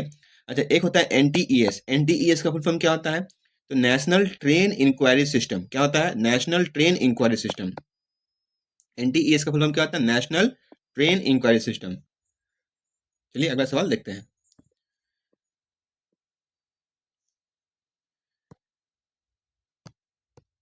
मिनिमम लगेज चार्ज कितना रुपया लिया जाता है? न्यूनतम सामान शुल्क कितना रुपया है? कितना है? मिनिमम लगेज चार्ज जो है उसका कितना है? 30 रुपया लिया जाता है। कितना लिया जाता है? 30 रुपया। ठीक है। अच्छा, ये जो होता है मिनिमम चार्जेबल डिस्टेंस कितना के लिए लिया जाता है? तो 50 किलोमीटर के लिए लिया जाता है। मिनिमम लगेज चार्ज होता है वो 30 रुपया लिया जाता है, मिनिमम 50 किलोमीटर के लिए। ठीक है, एल स्केल से लिया जाता है। ठीक है, ये जो लगेज जो है वो मिनिमम 30 मिनट पहले, एटलीस्ट 30 मिनट पहले, अभी कुछ देर पहले यही सेम क्वेश्चन आया था, सेम ये से, मिनिमम 30 मिनट पहले एटलीस्ट आपको सामान को बुक करना पड़ेगा ट्रेन छूटने से पहले। ठीक है। CRIS, the super app of Indian railway is developed by CRIS is named. एक क्रिस द्वारा एक सुपर ऐप बनाया गया है। भारतीय रेलवे का सुपर ऐप किस नाम से जाना जाता है? UTS app, rail one, rail यात्री, रेल सेवा। क्या है? यूटीएस ऐप एक बनाया गया है क्रिस द्वारा। अच्छा, क्रिस का फुल फॉर्म क्या होता है? Centre for railway information system होता है। क्या होता है? Centre for railway information system होता है। चलिए अगला क्वेश्चन देखते हैं हम लोग।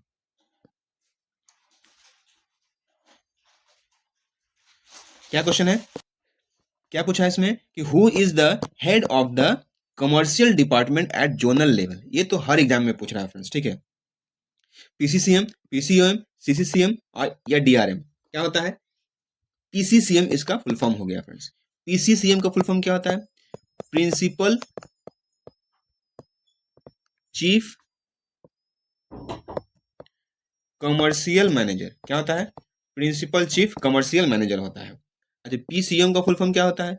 तो सेम होता है, प्रिंसिपल चीफ ऑपरेशनल मैनेजर। ठीक है। सीसीएम का फुल फॉर्म क्या होता है? चीफ कमर्शियल मैनेजर होता है। डीआरएम का फुल फॉर्म क्या होता है? डिविजनल रेलवे मैनेजर होता है। चलिए अगला सवाल देखते हैं। तो मिनी रेक्स जो होता है are permitted in which wagons. Mini rake जो होता है, मिनी एचएल बीसीएन होता है। क्या होता है? एचएल बीसीएन या बीसीएन होता है, जो 21 रेक्स का 21 वैगन का होता है। ठीक है, ये जो होता है कवर्ड होता है। क्या होता है? कवर्ड वैगन होता है। ठीक है। The highest scale for charging parcel is. देखिए, ये जो होता है सबसे हाईएस्ट स्केल होता है आर। ठीक है, स्केल आर क्या होता है? तो ये होता है राजधानी पार्सल सर्विस। क्या होता है? राजधानी पार्सल सर्विस सबसे हाईएस्ट स्केल यही होता है आर। ठीक है, एकदम पूरा स्पीड में जाता है। आपको पता है राजधानी का स्टॉपेज बहुत कम रहता है, तो बहुत स्पीड में जाता है और स्पीड में पहुंच जाता है जहां उसको पहुंचना रहता है। सबसे हाईएस्ट स्केल क्या है? आर है। और आपका जो स्केल एल है वो किसके लिए है? लगेज के लिए है। ठीक है, लगेज के लिए है। ठीक है, स्केल एल। चलिए अगला सवाल देखते हैं।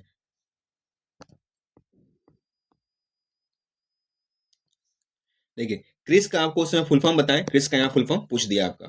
ठीक है, क्रिस का फुल फॉर्म यहाँ पे पूछा हुआ है, centre for railway information system. कौन सा ऑप्शन है? तो ये ऑप्शन नंबर बी हो जाएगा इसका सही आंसर। ठीक है। The headquarter of southern railway is at southern railway का हेडक्वार्टर कहाँ है? तो इसका आंसर क्या हो जाएगा? इसका आंसर है चेन्नई। तो वो हेडक्वार्टर वाला एक वीडियो बना के रखे हैं, आप लोग जाके उसको देख लिए जाके। ठीक है, चलिए अगला सवाल देखते हैं हम लोग। क्या क्वेश्चन है इसमें? पूछ रहा है कि हॉल्ट स्टेशन पे आप कौन सा टिकट इशू करवा सकते हैं? तो ये हो जाता है अनरिजर्व टिकट। हॉल्ट स्टेशन पे सिर्फ और सिर्फ अनरिजर्व टिकट्स मिलते हैं। Which is the official language of the union of India? यहाँ से आपका राजभाषा का जो प्रश्न है वो चालू हो गया है, राजभाषा का प्रश्न। ठीक है, which are the following official language of union of India? Official language कौन सा है? तो इसका सही आंसर है हिंदी। ठीक है, इसको हम स्पीड में करेंगे हम लोग कि हिंदी जो है वो ऑफिशियल लैंग्वेज है हमारे यूनियन ऑफ इंडिया का। चलिए अगला सवाल देखते हैं। क्या बोल रहा है कि व्हेन इज हिंदी दिवस सेलिब्रेटेड एवरी ईयर? हिंदी दिवस कब मनाया जाता है? तो हिंदी दिवस जो है वो मनाया जाता है 14 सितंबर को। ठीक है, एक विश्व हिंदी दिवस है, एक विश्व हिंदी दिवस मनाया जाता है। विश्व हिंदी दिवस, हिंदी दिवस कब मनाया जाता है? ये मनाया जाता है 10 जनवरी को। कब मनाया जाता है? 10 जनवरी को हर प्रत्येक साल मनाया जाता है। हिंदी दिवस अगर पूछेगा राष्ट्रीय हिंदी दिवस कब मनाया जाता है तो 14 सितंबर हो गया। विश्व हिंदी दिवस अगर पूछेगा तो बोलना है आपको 10 जनवरी। ठीक है, अगला क्या है? केंद्रीय हिंदी समिति के अध्यक्ष कौन होते हैं? तो केंद्रीय हिंदी समिति के अध्यक्ष होते हैं भारत के प्रधानमंत्री होते हैं। हिंदी समिति के अध्यक्ष कौन होते हैं? प्रधानमंत्री होते हैं। अगला सवाल क्या पूछा है कि रेलवे बोर्ड में हिंदी या संसद अनुभाग जो है वो किस वर्ष स्थापित किया गया था? इसका जो है सही आंसर क्या हो जाएगा? 1960 है ना। 1960 में हिंदी अनुभाग की स्थापना हुई थी। क्या हुई थी? हिंदी अनुभाग की स्थापना हुई थी। चलिए अगला सवाल देखते हैं। क्या सवाल है इसमें? तो इसमें है भारत के संविधान में राजभाषा से संबंधित संवैधानिक प्रावधान किस भाग में है? ठीक है, किस भाग में राजभाषा से संबंधित प्रावधान है?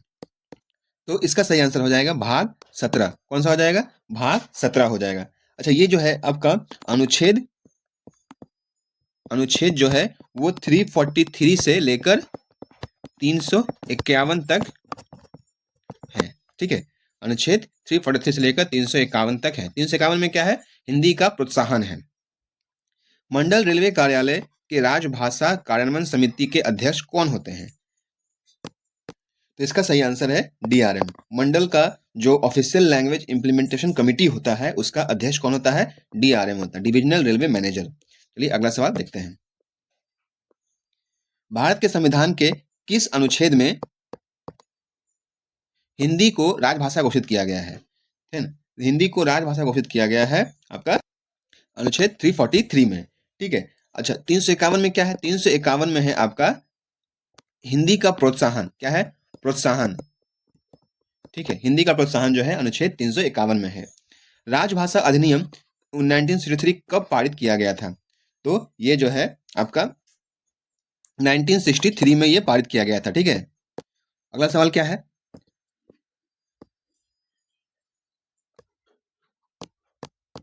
राजभाषा आयोग की सिफारिश पर गठित समिति के पहले अध्यक्ष कौन थे? राजभाषा आयोग की सिफारिश पर गठित समिति के पहले अध्यक्ष कौन थे? इसका सही आंसर हो जाएगा बीजी खेर। क्या हो जाएगा? सॉरी, इसका सही आंसर है गोविंद वल्लभ पंत। बीजी खेर नहीं है, गोविंद वल्लभ पंत हो जाएंगे इसका आंसर। फुल फॉर्म है इसका, जीवी पंत का फुल फॉर्म है गोविंद वल्लभ पंत। लास्ट और आखिरी क्वेश्चन क्या है? केंद्रीय सरकारी कर्मचारियों के लिए निर्धारित प्रारंभिक हिंदी पाठ्यक्रम कौन सा है? केंद्रीय सरकारी कर्मचारियों के लिए निर्धारित प्रारंभिक पाठ्यक्रम कौन सा है? तो इसका सही आंसर है प्रबोध। क्या है? प्रबोध जो है वो प्रारंभिक है। प्रबोध, प्रवीण, अप्राज्ञ। क्या है? प्रबोध, प्रवीण, प्रबोध है फर्स्ट, प्रवीण सेकंड, प्राज्ञ और पारंगत, पारंगत हो जाएगा फोर्थ। ठीक है, तो 1 2 3 4 ऐसे हो जाएगा फ्रेंड्स। ठीक है, तो ये था फ्रेंड्स सीसीटीसी का 110 क्वेश्चन जो मैंने आपको एक्सप्लेन किया।